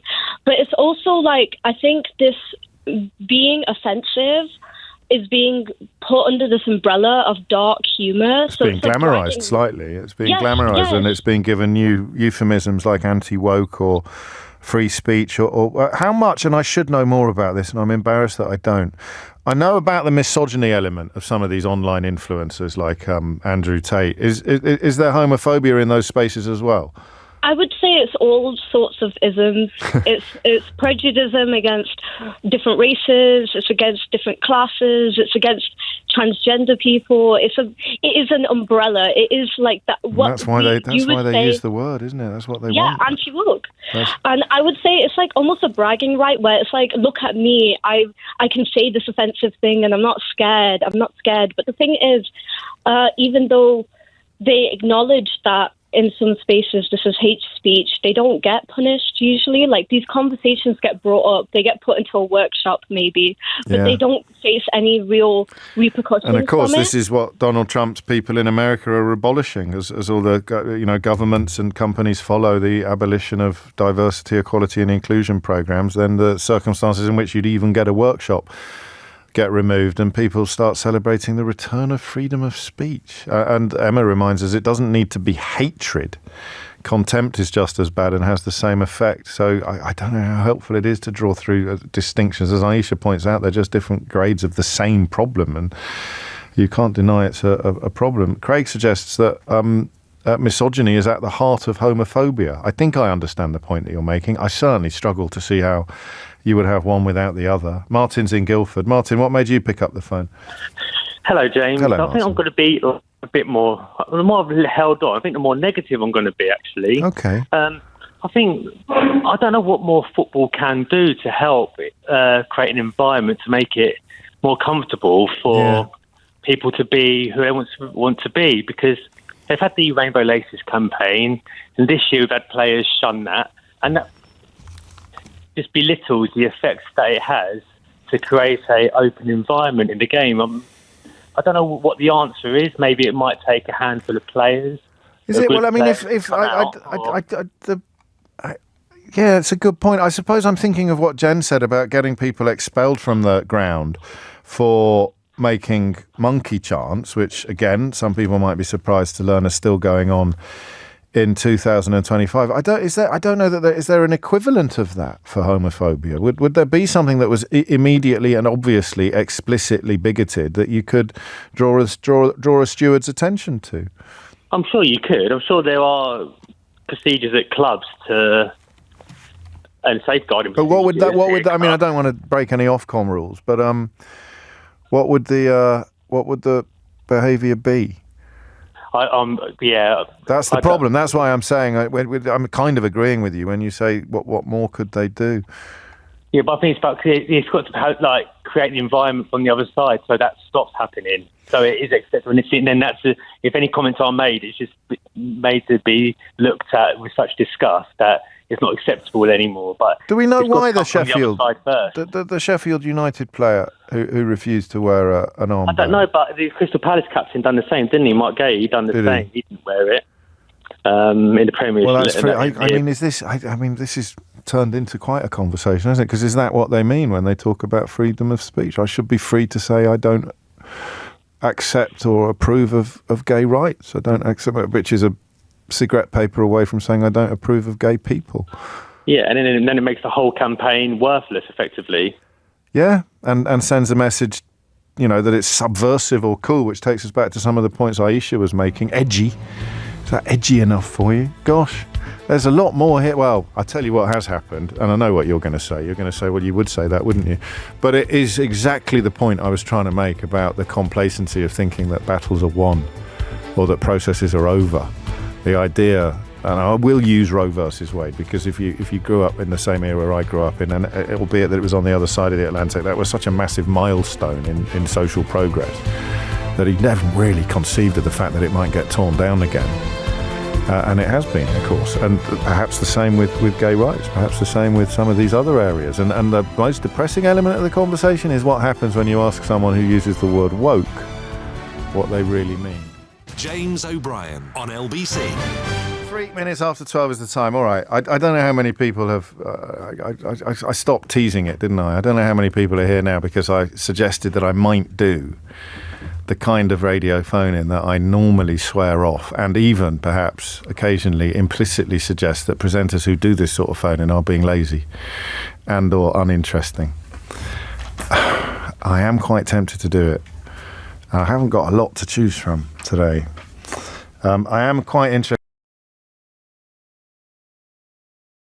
I think we should find out about the series explainer on the $1 trillion, this massive Bitcoin wipeout that's happened overnight. That's a huge story, but I didn't think it was a day for one of my slightly muddled attempts to bring a tiny little bit of illumination into an otherwise very confused field via the medium of phone-in. So I'll get a guest on that, hopefully, between now and 1 o'clock. But speaking of guests, those are my three contenders. The Bitcoin collapse, the human case of bird flu in the West Midlands, and a story that I haven't mentioned yet, which is a decision by the Mayor of London, Sir SADIQ Khan, to crack down on London's rickshaw drivers, which is indeed the topic that I was thinking of having a crack at, even though it breaks almost all of my rules of radio phone-ins. It's London-centric. It's road-based. We don't really do transport issues. And it is of interest largely to taxi drivers, which is a kind of hat trick of things when I started at LBC. It's not Bitcoin, it's AI. Sorry, I told you I needed some help. But anyway, when I started at LBC, if you thought that the job was all about making the phone ring, then something that looked at London-centric, because it was a London-centric radio station back then, transport-related, and of great appeal to black cab drivers, that was it. You could take the rest of the day off. You could sit back, light a cigar, put your feet up, and literally take the rest of the day off. So for reasons I don't fully understand, I started swimming against... Stop sending me messages about Bitcoin. I misspoke. It was AI and chips and stuff. Sorry. Honestly, you try doing this every day and only making about 2 mistakes a decade. I don't know why I started swimming against the tide on those. I think because I caught myself feeling a bit lazy and work a bit. Also, I want to be interested in the show. So I only want to get calls that are interesting to me. It's a bit like, is there anybody old out there feeling poorly? I might make the phones ring off the hook, but I'm not going to get many interesting calls. Tell me why you don't like immigration. That's not interesting until I start pushing you on why. Yeah, but why? Yeah, but what do you mean? Well, who are you talking? Then it gets really interesting. Goes viral, changes everything. But transport, London-centric, black cab obsessions I don't think I've been near them in 15 years. So we've got the bird flu case, we've got the AI case, and we've got the rickshaw case, which I hadn't actually mentioned yet. So why has Henry Riley come into the studio? I've come for the third one, for the rickshaw case. How did you even know I was contemplating it? Well, I may have been tipped off by your producer. This is outrageous. I'm trying to build up tension across the entire nation, and you're bursting my balloon in my own office. So what have you been looking into? Tell me more. So I've been looking into the case of pedicabs, because I don't know if you remember, James, but Rishi Sunak, remember him when he was Prime Minister? He did this sort of budget just a year before he called the general election, and a lot of those bills didn't pass because there's a sort of process called wash-up. And one of the eye-catching measures was regarding pedicabs and giving Transport for London the power to effectively regulate them, because at the moment they're unregulated. That was one of the few bills that did actually make it through. So that was enshrined in law. It's part of Rishi Sunak's legacy that we now have TfL allowed to regulate pedicabs. Why do they need to be regulated, James? Well, the London Assembly's heard various examples.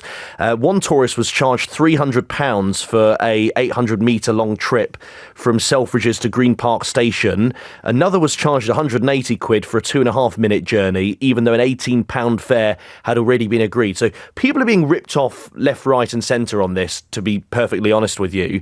And I've been speaking earlier with Mark Davis, who is the lead for pedicabs at TfL. London is very different to the rest of the UK when it comes to regulating pedicabs. Elsewhere, they are classed as hackney carriages. In London, we have the specific Pedicab Act, which is what we're now using to consult on to look at introducing regulations that will be London specific. And what's the situation at the moment? I mean, can I just pick up a pedicab and start driving around? I mean, what is the sort of licensing at the moment? At the moment, there is no licensing requirement in London. That's what we're looking to introduce. So could I in theory just pick one up and start driving around? Today, in theory, you could. This is why it's important that we want to bring in these regulations that will include things like criminal background checks and making sure that drivers have the right insurances in place to carry passengers. So it's why this consultation is so important, to make sure we get the views of everyone concerned, such that we can then introduce regulations further down the line. So depending on how well this report goes down with you, James, I may well have to go and get myself a pedicab and start driving around London. The reason it's got no regulation at all is they're classed as stage carriages, which means they're on a sort of par with bikes. Absolutely extraordinary. It's strange, isn't it? And so what TfL are looking at now is various things. Firstly, you've got noise pollution, which seems to wind a lot of people up, where they play a lot of ABBA, I think, is a main contender. I don't like ABBA anyway, but that's Christmas another story. was bad as well, playing all the Christmas songs, not just quietly. So if you've got a little speaker in the... So these, for people who don't know, how would you describe one physically? Describe it. It's like a sort of a large bike with a big trailer on the back. It's a large tricycle. Large tricycle, sorry, with a trailer. Sofa. Yeah, a sort of sofa. It's like a tricycle with a sofa on the back. Yeah. And a little canopy over the top. They're usually electrified as well. They've usually got help pedalling them. And subwoofers, enormous bloody great speakers pumping out Agadoo by Black Lace. They do, like that one. They do, but they what they do is they I've totally lost my train of thought with that now. They attract customers. Yes, they attract customers. And so the consultation at the moment is looking at, do you remove the speakers altogether? Yes. Or do you stop them playing music at 10 o'clock at night? The other thing they're looking at is having a sort of meter like black cab drivers, so you can't end up overpaying and by vast amounts. And the other thing they're looking at potentially is a sort of similar to the tube. So if you travel between zone 1 and zone 1, then you pay a small amount. If it's zone 1 to zone 5, let's say. So there's no prospect of ripping them entirely off the streets of our capital forever? No. That's what I was hoping to call for this hour. You can, in the consultation, you can advocate for that. But nobody likes them. I've never met anybody who likes them. There are some tourists who, I think... Do they pay council tax? They do not pay council tax. Do they pay road tax? No. This is turning into one of those topics. It is. It's a tricky issue, James, and it is just in London, as you say. So London-centric to some extent, yes, but it's the capital, so everybody. But it's the capital, and as you say, should come to the capital. It's not just tourists from abroad; it's also tourists from the UK who often come. But you do hear these sort of horror stories of people paying vast sums of money. The other things they will be looking at, James, because I mentioned to Mark Davis from TfL then again, you don't have any background checks. So in theory, you could be a convicted, not that there's anything wrong with convicted criminals going out to work again, but you could have had multiple offences and driving. There's no regulation on the drivers at all. At the moment, they are completely unregulated. Did Nessa drive one in Gavin and Stacey? Yeah, she charges... She charged a vast sum of money to an elderly couple, and then Stacey jumps in. Yes. And she charges Stacey a tenner, even though it's a... And was this in Barry Island? Yeah, yes, it was on Barry Island. It feels to me like it might have a purpose at the seaside. It's like but it shouldn't be... Barry Island is in Wales. Yes, no, I didn't realise it was these also operate in Wales. Well, probably at seasides. Yeah. But we shall see. I mean, you're quite new. You're still quite wet behind the ears on a phone-in topic. Would you have gone for this one on the grounds that it should make the phones ring quite easy? Absolutely. So are you a taxi driver and do you hate rickshaws is how I would set it up in about 2006. You bring in a bit of ULEZ. There's plenty you can bring in. I bet they don't pay insurance. There's that. Well, although that could turn out to be a very serious point. Yeah, that's true. And the question of does anybody actually like them? I haven't met... Apart from you see a happy tourist in the back before they get the bill. Yeah, and with the sort of loud music as well, so they're in a bit of a world of their own. And they don't look particularly safe either, based on my experience looking at them. But I have not met anyone that likes them, but I'll endeavour to try and find someone, James. 2 clarifications. Okay. Jonathan thought you might perhaps have just said that you didn't like ABBA. Yes. Good Lord. I know. And Ole points out, Ole asks, I think quite reasonably, what on earth are you on about? I think that's more for me than you. You've done a cracking job of bringing us up to date with the discussions at City Hall, TfL proposals, looking at these rickshaws. And I'm not even exaggerating. I know you were a big listener to LBC before you became a crucial part of the team. So you were listening as a child, man and boy. You did. We've got the tape of you calling me somewhere. Probably shouldn't have revealed that publicly. So you know that the station has been on an extraordinary journey. Yes. And this kind of thing would have been our bread and butter not that long ago, whereas now it feels oddly anathema and slightly at odds with the broader agendas that we pursue every day. So I'm doing a little bit of retro radio today. I love it. I knew you would. It's coming up to 12:15. I mean, there are serious elements to this. I genuinely think they're an absolute scourge. The sofa on wheels that you see pedalling through the West End of London with music blaring out at decibel levels that are almost certainly against the law. And then the knowledge that the gurning tourists in the back of them are about to be hit with a bill that is probably going to cost more than their flight home. And there will be nothing they can do about it because of regulation. So I want your stories as passengers on these carbuncles, 0345 6060 973. I'm opening up the phone lines to the possibility that you like them. Can we find anybody anywhere who actually likes them? And you're not, as a driver, not allowed to. You can ring as a driver and tell me that I'm being unfair, but you can't ring in as a person saying they're good, because of course you say they're good. You're using them to rinse tourists every Saturday night. So I'm looking for experiences. 0345 6060 973. I'm looking for the single person or anybody who can happily, hand on heart, tell me they think they add to the general gaiety of life in the capital. 0345 6060 973. And I suppose if we were to combine those together, I'm looking for reasons why we shouldn't just abolish them altogether. We should tear them. Listen, I lost the fight with Uber. For a brief period, some years ago, I was the London cab driver's favourite radio presenter ever, because I was the only one who really found the introduction of Uber to be unjust. I thought it was outrageous that the knowledge you do, the training you do, in order to have the right to be hailed in the street had essentially been loopholed and hacked by the way in which Uber operated. That battle is completely and utterly lost, but I don't think I should lose this. Who actually like? They do not add to the quality of life in the capital. And listen, I know nothing about Bitcoin. You should know that. I just misused the word when I was supposed to be talking about AI. I hope you haven't lost any money as a consequence of my misspeaking. But I want to talk about these things now. And it may be that this turns into a very helpful demonstration of why we don't do topics like this. It may turn out to be really boring, but in a comedy way. Or it may be that there is fertile ground for us to explore together on this issue. 0345 6060 973 is the number you need. It's 12:16. James O'Brien on LBC. 12:18 is the time. Before we head to the phones, let's have a look at some messages just to get a flavour of what is going on. I genuinely agree with you, writes Jamie. I thought they had a certain charm when they first appeared, in small numbers and quietly, but now they are anathema. Gordon makes a valid point. He says, you can tell O'Brien is no longer 52. A grumpy old man in full effect. Us young 52-year-old youths have no problem with silly tricycles. Stonesy tells me I used one in London once, about a decade ago. They took me on a big loop and dropped me off around the corner from where we'd started. And then they charged me 20 quid for the privilege. Stonesy, you got off very, very lightly. They could have hit you for hundreds.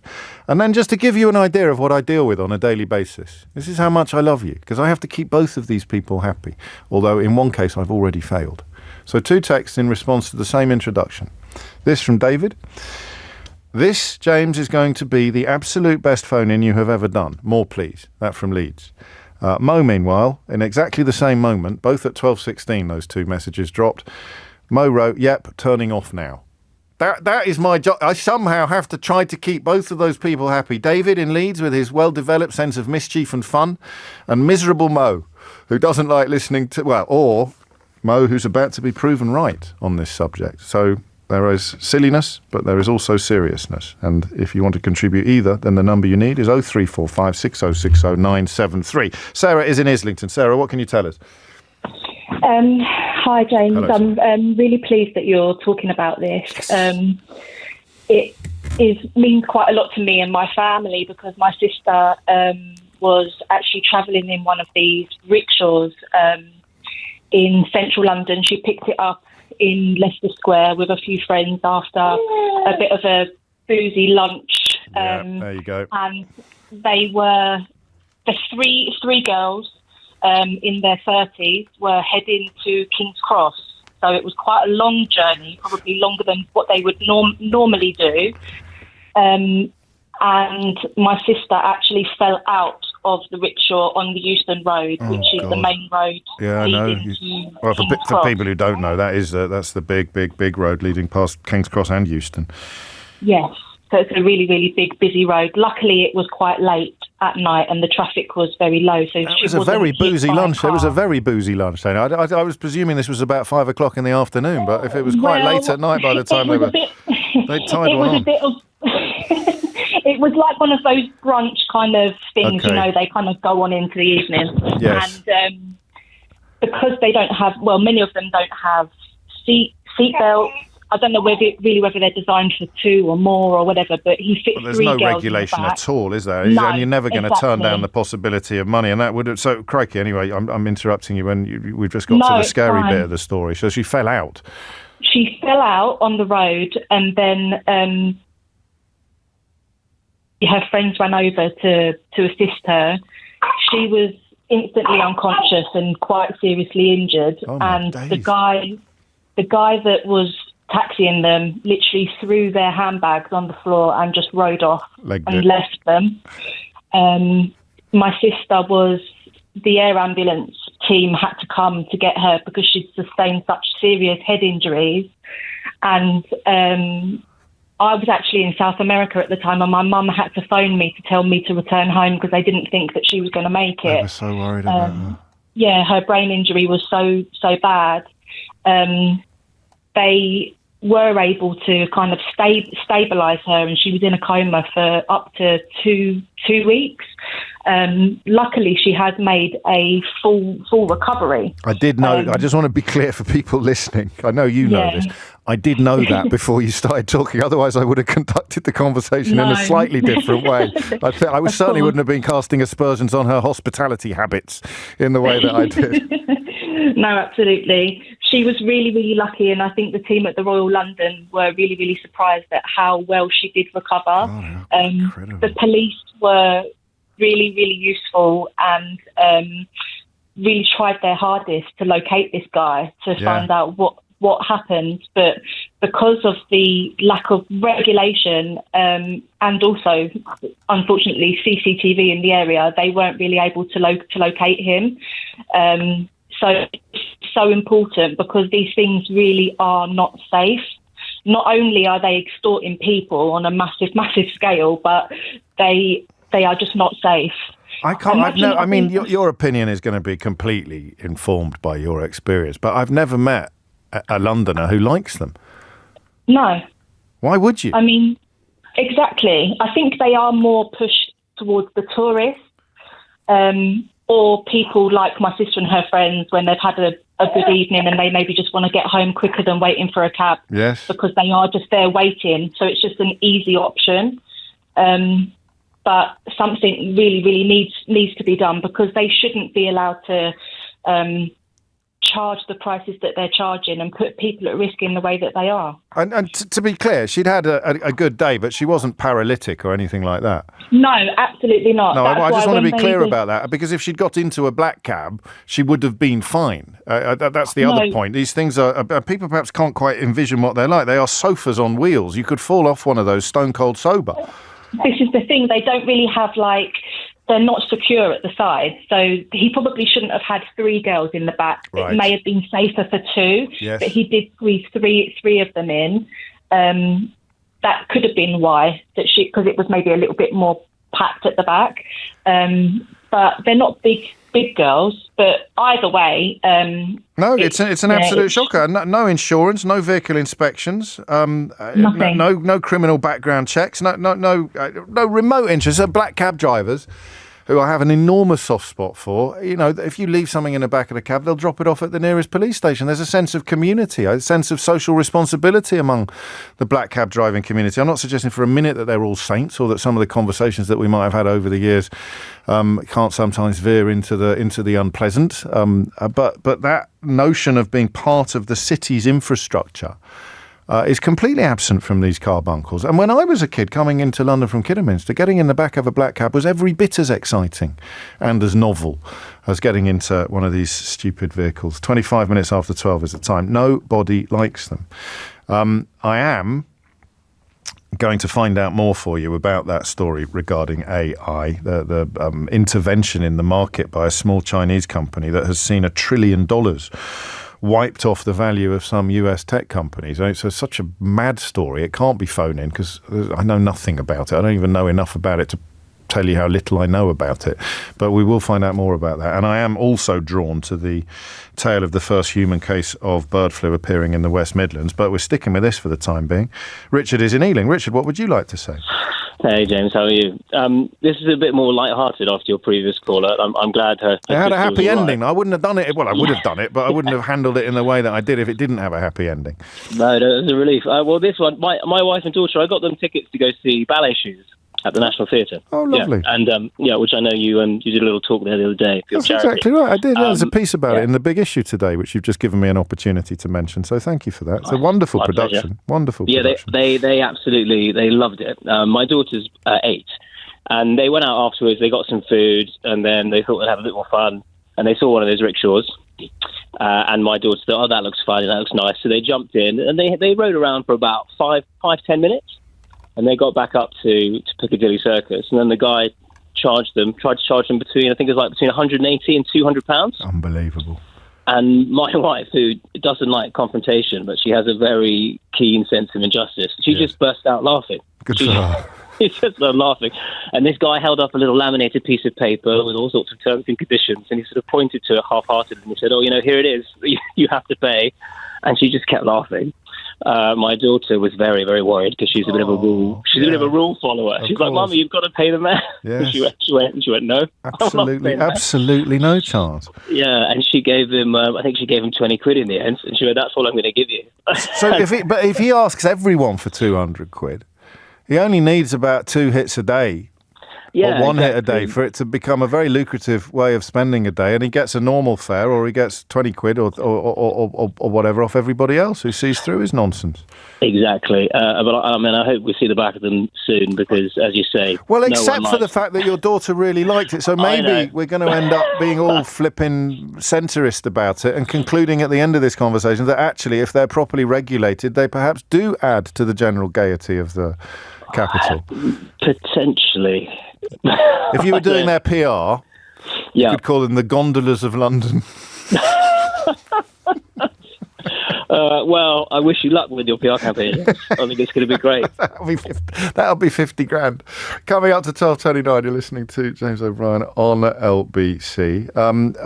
It is, yes, Ollie asked, the closest thing you will get to a motoring topic. But the idea that, genuinely, and I know this will sound a bit facetious now because I've conducted the conversation in quite a tongue-in-cheek fashion, but I really love London. I love it like on a atavistic level. I love this town. I absolutely, from the minute I came here as a kid, I knew I was going to live here. I knew I was going to spend my whole life here, and it's on fine form at the moment. Although obviously Billy Bunch of Numbers on social media with a bulldog avatar who's never been here is absolutely the man to trust on what it's like to live in London at the moment. But I do have a problem with them. I really do think that they're dangerous and ugly and unpleasant. And then you add to that the objections that you're likely to get conned, you're likely to get hurt, you're likely to get misled. The notion that regulation could fix things begins to look a bit overly optimistic. But as ever on this programme, tell me I'm wrong. Tell me why you love them. Tell me why you think that they should be free to continue plying their evil trade on the streets of our fair city. Amelia Cox is here now with your headlines. James O'Brien on LBC. 12:33 is the time. You're listening to James O'Brien on LBC. I've got to say something now, which I could end up getting called an absolute idiot about by the very next guest on the programme. But I do worry that we've all got a little bit too chill about viruses. Because we think we've come out of COVID when we haven't. I have a theory, and if you're wondering what my scientific qualifications are, I shall tell you now. That those are my scientific qualifications. Well, I tell a lie. I got a GCSE or two, but I've noticed a lot of people having much longer infections than they've had in the past. Have you noticed there's people taking 10, 12 weeks to shake off colds and the like? And I don't know that the research is there yet to find out whether or not that's linked to the last big outbreak. I refer, of course, to COVID. So when I see headlines about bird flu, and today specifically a headline about the human case, a first human case of bird flu being detected in England, in this case in the West Midlands, I think I react a little bit more alarmedly than some other people do, which is why Dr. Chris Smith is here, consultant virologist at the University of Cambridge and, of course, presenter of the Naked Scientist podcast. I don't suppose you want to have a crack at my amateurish musings there, do you, Chris, from a moment ago? Hello, James. Well, actually, in some respects, I'm kind of reassured when I see headlines like the one you just cited. Yes. Because what that tells us is, in fact, our system is working. Because the one thing we don't want to do is to get caught out. Get caught where there's already an outbreak, there's already human spread.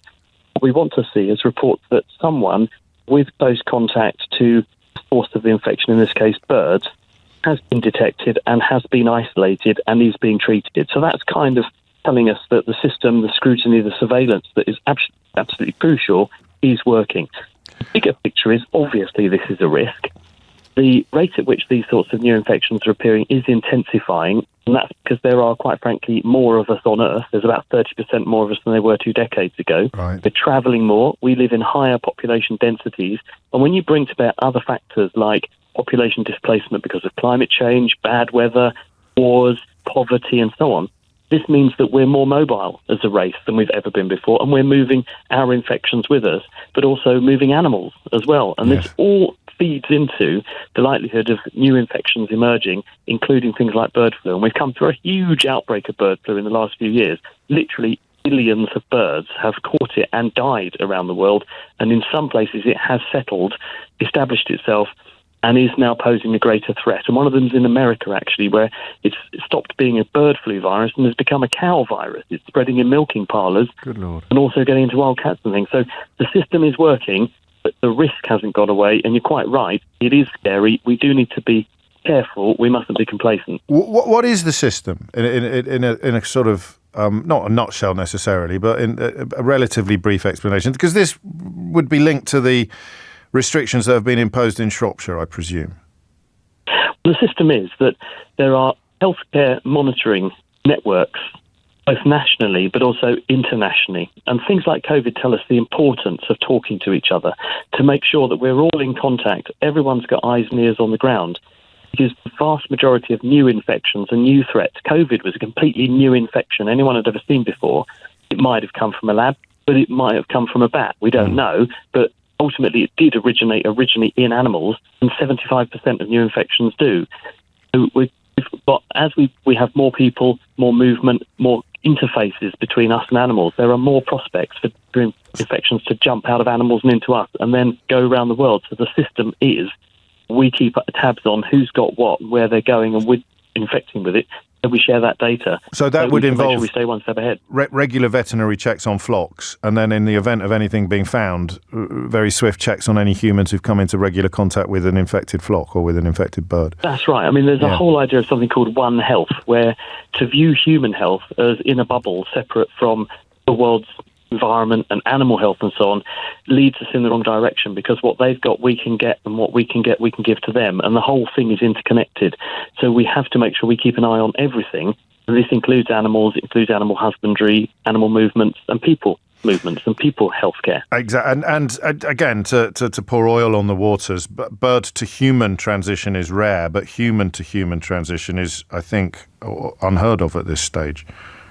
Well, the flu originally would have been just an infection of birds. It was a sole preserve of birds.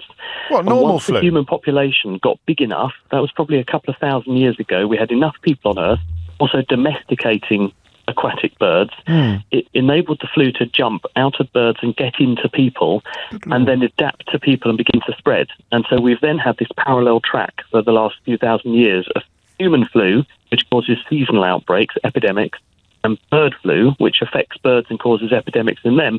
But periodically, the bird flu can jump the species barrier again, get back into people, possibly via an intermediate, maybe a pig, for example, or a cow.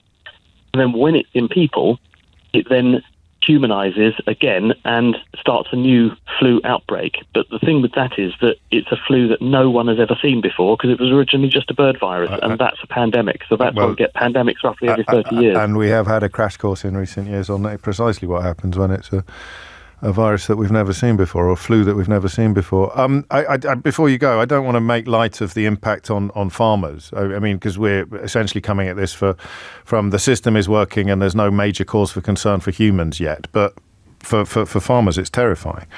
Yeah, it's devastating, because the way we control these infections is you destroy the flock of infected animals, because you assume if one's got it, they've potentially all got it. And that may be thousands to hundreds of thousands of birds in one facility. And the only really effective tool to control it is to destroy them. And so it can be absolute nightmarish times for farmers who are affected by this. So yes, our thoughts go out to them. Hopefully, we know this happens. Hopefully steps can be taken so that people have appropriate safeguards financially, and I mean as in insurance and so on, but not everyone can afford that, and not everyone has got that. So yes, we're very, very aware of the impact this has on people. And I hesitate to bring him into it, but the posturing of the new American president, the leaving the World Health Organization, announcing they're leaving the World Health Organization, and then announcing a couple of days later that they may rejoin it. I mean, do things like that shake the international structures that are in place to guard against this kind of thing? Well, I think America is a very big contributor to the World Health Organization's budget. And so I think perhaps in the same way that Paris were saber-rattled against Colombia about repatriating people, it might be that this is a bit of a saber-rattle to the WHO to say, make sure you remember who's paying the wages here, and make sure that we're at the table as much as anyone else. I think it might be a bit of the posturing and muscle flexing. And a touch of the hokey cokies. You put your left leg in, you take your left leg out. Thank you for that, Dr. Chris Smith. It was really helpful.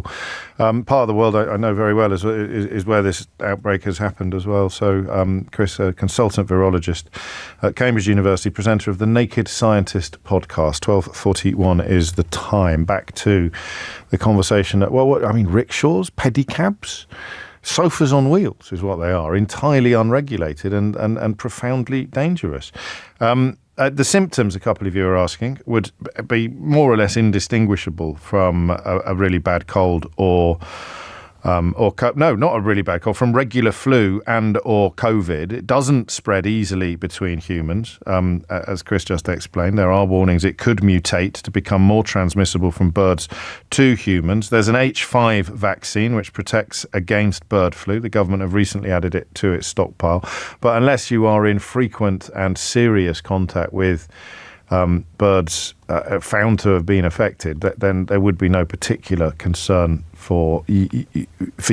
No one would be worried that you might have it. John is in Sutton Coldfield on the question of rickshaws. John, what would you like to say? Hi, James. First time caller. Lovely to speak to you. Why has this one tempted you out of your self-imposed silence, do you think? What is it about this topic that has tickled your fancy, John? What it is, James, my mum and her friends, they're pensioners, they went for a day out to London, and they already hired a minibus to go to London, and then when they got there, they got onto one of these rickshaws. Yes. By Harrods, and they went around the block, and they agreed a price. I think there's 4 of them. £20 per person. Right, that's quite a lot. And after he took them on a round trip, he turned around and he says it's £440. They said no, we agreed £20. He says no.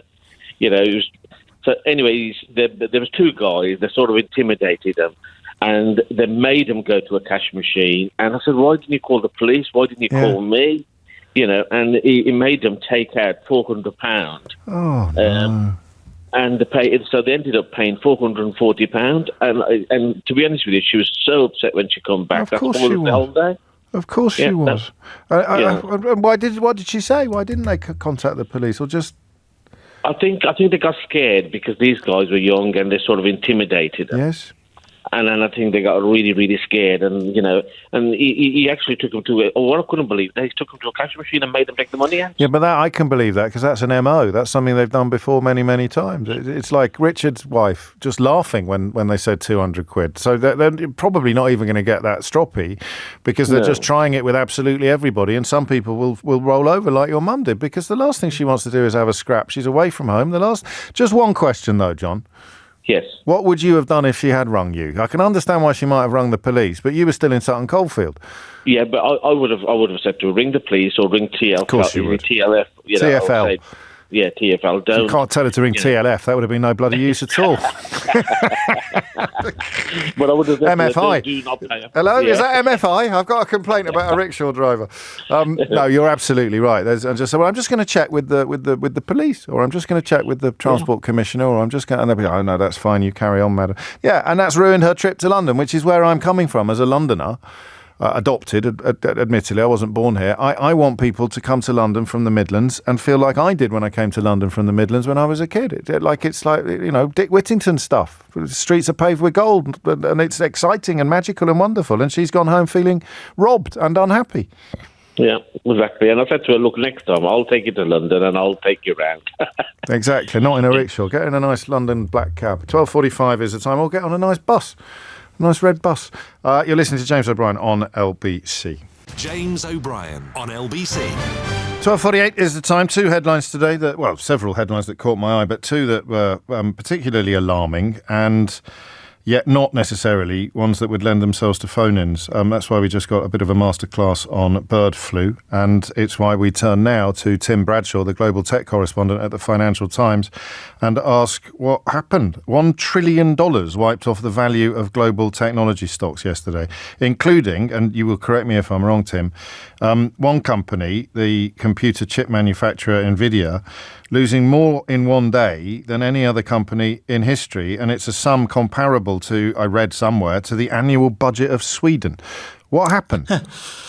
What happened was a little Chinese startup called DEEPSEEK that nobody outside China had really heard of until the beginning of last week, when it spent what it said was about $5 million on a new AI model, which scared the bejesus out of everyone in Silicon Valley because it showed how much you could do on such a cheap shoestring budget. So they released the product, did they, or they let the dog see the rabbit? Yeah, they released a product, and they also published a research paper that explained exactly how they'd done it and exactly how cheaply they had done it. And there is some debate about exactly how cheaply they did it. But at a time when you've seen companies like OpenAI and Anthropic raising billions and billions of dollars, Elon Musk's XAI as well, last year primarily to spend on chips made by NVIDIA that they think they need to string together in the hundreds of thousands to build big AI systems. When a little little Chinese startup came along and said, "Oh, we can just do it on 2,000 chips," then suddenly those budgets look a bit out of whack. Because share purchases, this is more for the benefit of helping me understand things and presuming that anybody else doesn't. But essentially, you're gambling on a massive worldwide demand for these kind of chips moving forward, which is why NVIDIA was in such robust condition. And then NVIDIA was the world's most valuable company until yesterday. Yeah, I mean they have got to that point because of ChatGPT, basically, which came out 2 years ago and suddenly made everyone realize there was a huge opportunity in AI. And stock market investors, stock market gamblers, call them what you will, decided that it was going to be worth $3.5 trillion, and now it's only worth $3 trillion. So, which is still twice as much as it was worth last year. So it's not time to get the world's tiniest violins out. But some investors will have lost. They lost a whole Netflix yesterday. God, Netflix that's one is way worth of looking at it, isn't it? Yeah. Have things stabilised since, or? Yeah, NVIDIA is a bit more stable this morning, but I think everyone's still quite jittery. I mean, it's not exactly bounced back. No. And so I think everyone is still really trying to kind of figure out exactly what DeepSeek did here, whether it's something that's replicable by the OpenAIs of the world, or whether it's something that totally nukes their business model. Well, so that is still on the table then. If once people have had a proper look under the bonnet of the new arrival, it could completely change the pitch, completely change the game for all these massive players. Yeah, I think. Have you had a look at it? Have you used it? I've had a very little play with it, but they actually got so many people trying to sign up yesterday that they pulled new registrations for it. So it's basically been crashed by demand. It was the most downloaded app in the US and the UK yesterday, wasn't it? Yeah, and over the weekend. Yeah, the hype really built over the weekend, which is why everyone panicked on first thing on Monday morning when the stock market opened. Everyone managed to kind of get themselves wound up over the weekend so that they were ready to hit sell first thing when the market opened. But yeah, I mean, it's good. It's good. It's as good as what OpenAI came out with in September, which is a pretty narrow gap when you consider the effort that the US government has gone to stop Chinese companies getting the kinds of NVIDIA chips that they need to really kind of push AI forward. And as you say, there are still some questions remaining. What's the best case scenario for example, NVIDIA? The best case scenario for NVIDIA is that all of the US big tech companies, G'd up by Trump, decide that actually the best response to this is to go faster and go more. And we can get to super intelligence before China, so we need to build even bigger data centers with even more NVIDIA chips. And that's the worst case scenario is that their investors all decide that nobody's ever going to make any money from AI because there'll be a sort of Chinese copycat that comes and undercuts it with some really, really smart engineering. It has to be said. It's not just a copycat. There's some very smart new techniques that China's done. But and then nobody can pay the server bills, nobody can pay the chip bills, and the whole bubble bursts. And I mean, you find it almost wholly feasible that DeepSeek does exactly what it says on the tin. Yeah, I think it does. I think they have more than 2,000 chips that's got them to this point. And they borrowed some of the open source technology, the kind of freely available AI systems made by Meta, for instance, to kind of help them on their way. So the kind of what DeepSeek showed is it's possible to catch up really quickly to what Silicon Valley is doing. What it's not shown is whether it can kind of leapfrog ahead. And I think without access to the kind of NVIDIA chips that all the big tech companies are spending tens of billions of dollars on a year, that will be difficult as things stand right now. But this market is changing so fast. Watch this space. I mean, these attempts by Biden and latterly Trump to stop China accessing US technology don't really seem to have worked out very well. No, they've certainly not stopped companies like DeepSeek and Alibaba and Tencent and ByteDance, the TikTok parent, all kind of making real inroads in AI. But I do think there is a buffer. Right? The US is still ahead. OpenAI has a better model than the one it released in September that's on the way. So it's a real watch this space. Brief. Every day. Several times a day. Every hour of every day. And Tim Bradshaw, global tech correspondent at the Financial Times. Thank you. I think I understood all of that, which is a testament to your clarity and knowledge. You are listening to James O'Brien on LBC. I saw some. I mean, TikTok's going to have to find a new owner, isn't it? Relatively quickly. Someone suggested to me a moment ago on text that they already had, but I can't necessarily. No, Microsoft is in talks to buy TikTok. I knew that already. Someone had messaged that they just bought it. I think you've got a news wire that's more reliable than mine, or you've slightly misunderstood the news on that front.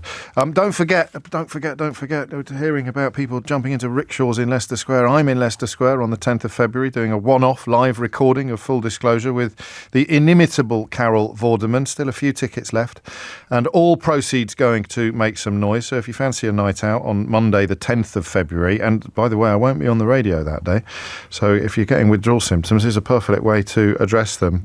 Much more importantly, all the money raised is for the charity, and the charity supports the kind of small projects that don't get support from anywhere else, certainly don't have things like advertising and marketing budgets, so we look after them to help them look after all sorts of people, trying to make sure no one is left facing life's toughest challenges alone. Get yourself over to makesomenoise.com to find out more and to get hold of your tickets for the event on Monday the 10th of February. And obviously we'll be doing all the meeting and greeting you can handle in the aftermath of the show. And while you're there, actually, while you're at the Leicester Square Theatre on Monday the 10th of February with me and Carol Vorderman, you might want to pop next door and show some love to the Prince Charles Cinema. This is a very London-centric hour, isn't it?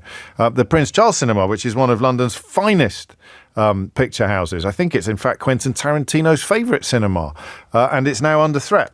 So there's a campaign launching to help with that we may find out a little bit more about later in the week. But I am conscious this is not a London-centric programme, as I was explaining to an old friend of mine last night who is heavily involved in the Hammersmith Bridge campaign. 12:56 is the time. Back to the very London-centric story of rickshaws or pedicabs or whatever you want to call them. Nick's in Hither Green. Nick, what do you reckon? Oh, hi, James.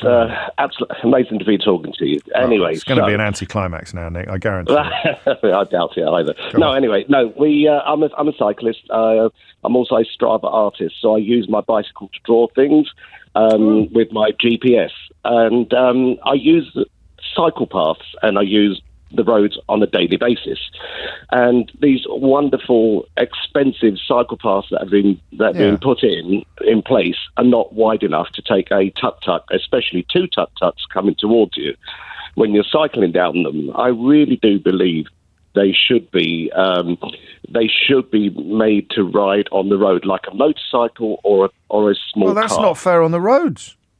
Well, or the road users. I've been pushed into the gutter. I've been pushed off onto the pavement. We get rid of them altogether.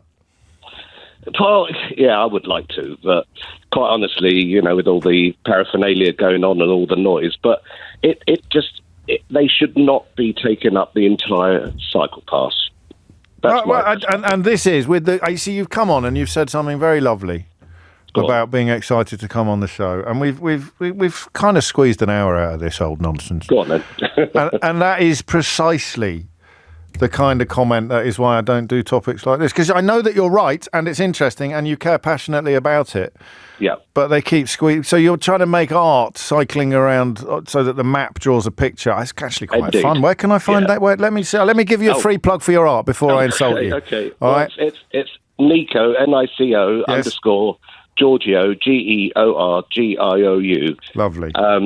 It's on so you Instagram. track your journey, and then I can see the tracked journey, and you've done a wonderful picture of Keith or something like that. I've done pictures of an Olympian. I've done pictures of. I'm not going to insult. Mark I can't Cavendish. insult you now. I can't insult you now. I've done pictures of the Queen for a Jubilee. This is extraordinary.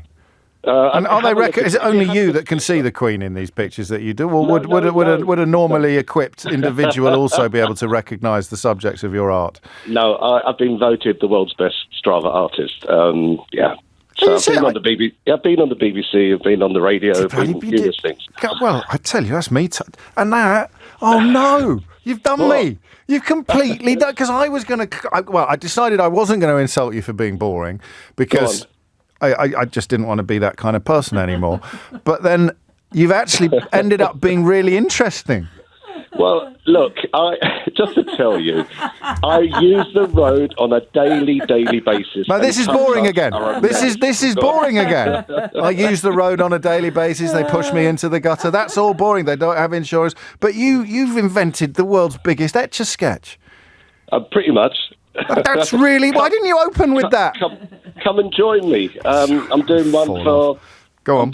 I'm doing one for Exo Bikes on the 7th, and that's for charity, and it's for taking ex-offenders to non-reoffending to teach them how to cycle and how to build bikes. How has this ended up being so interesting?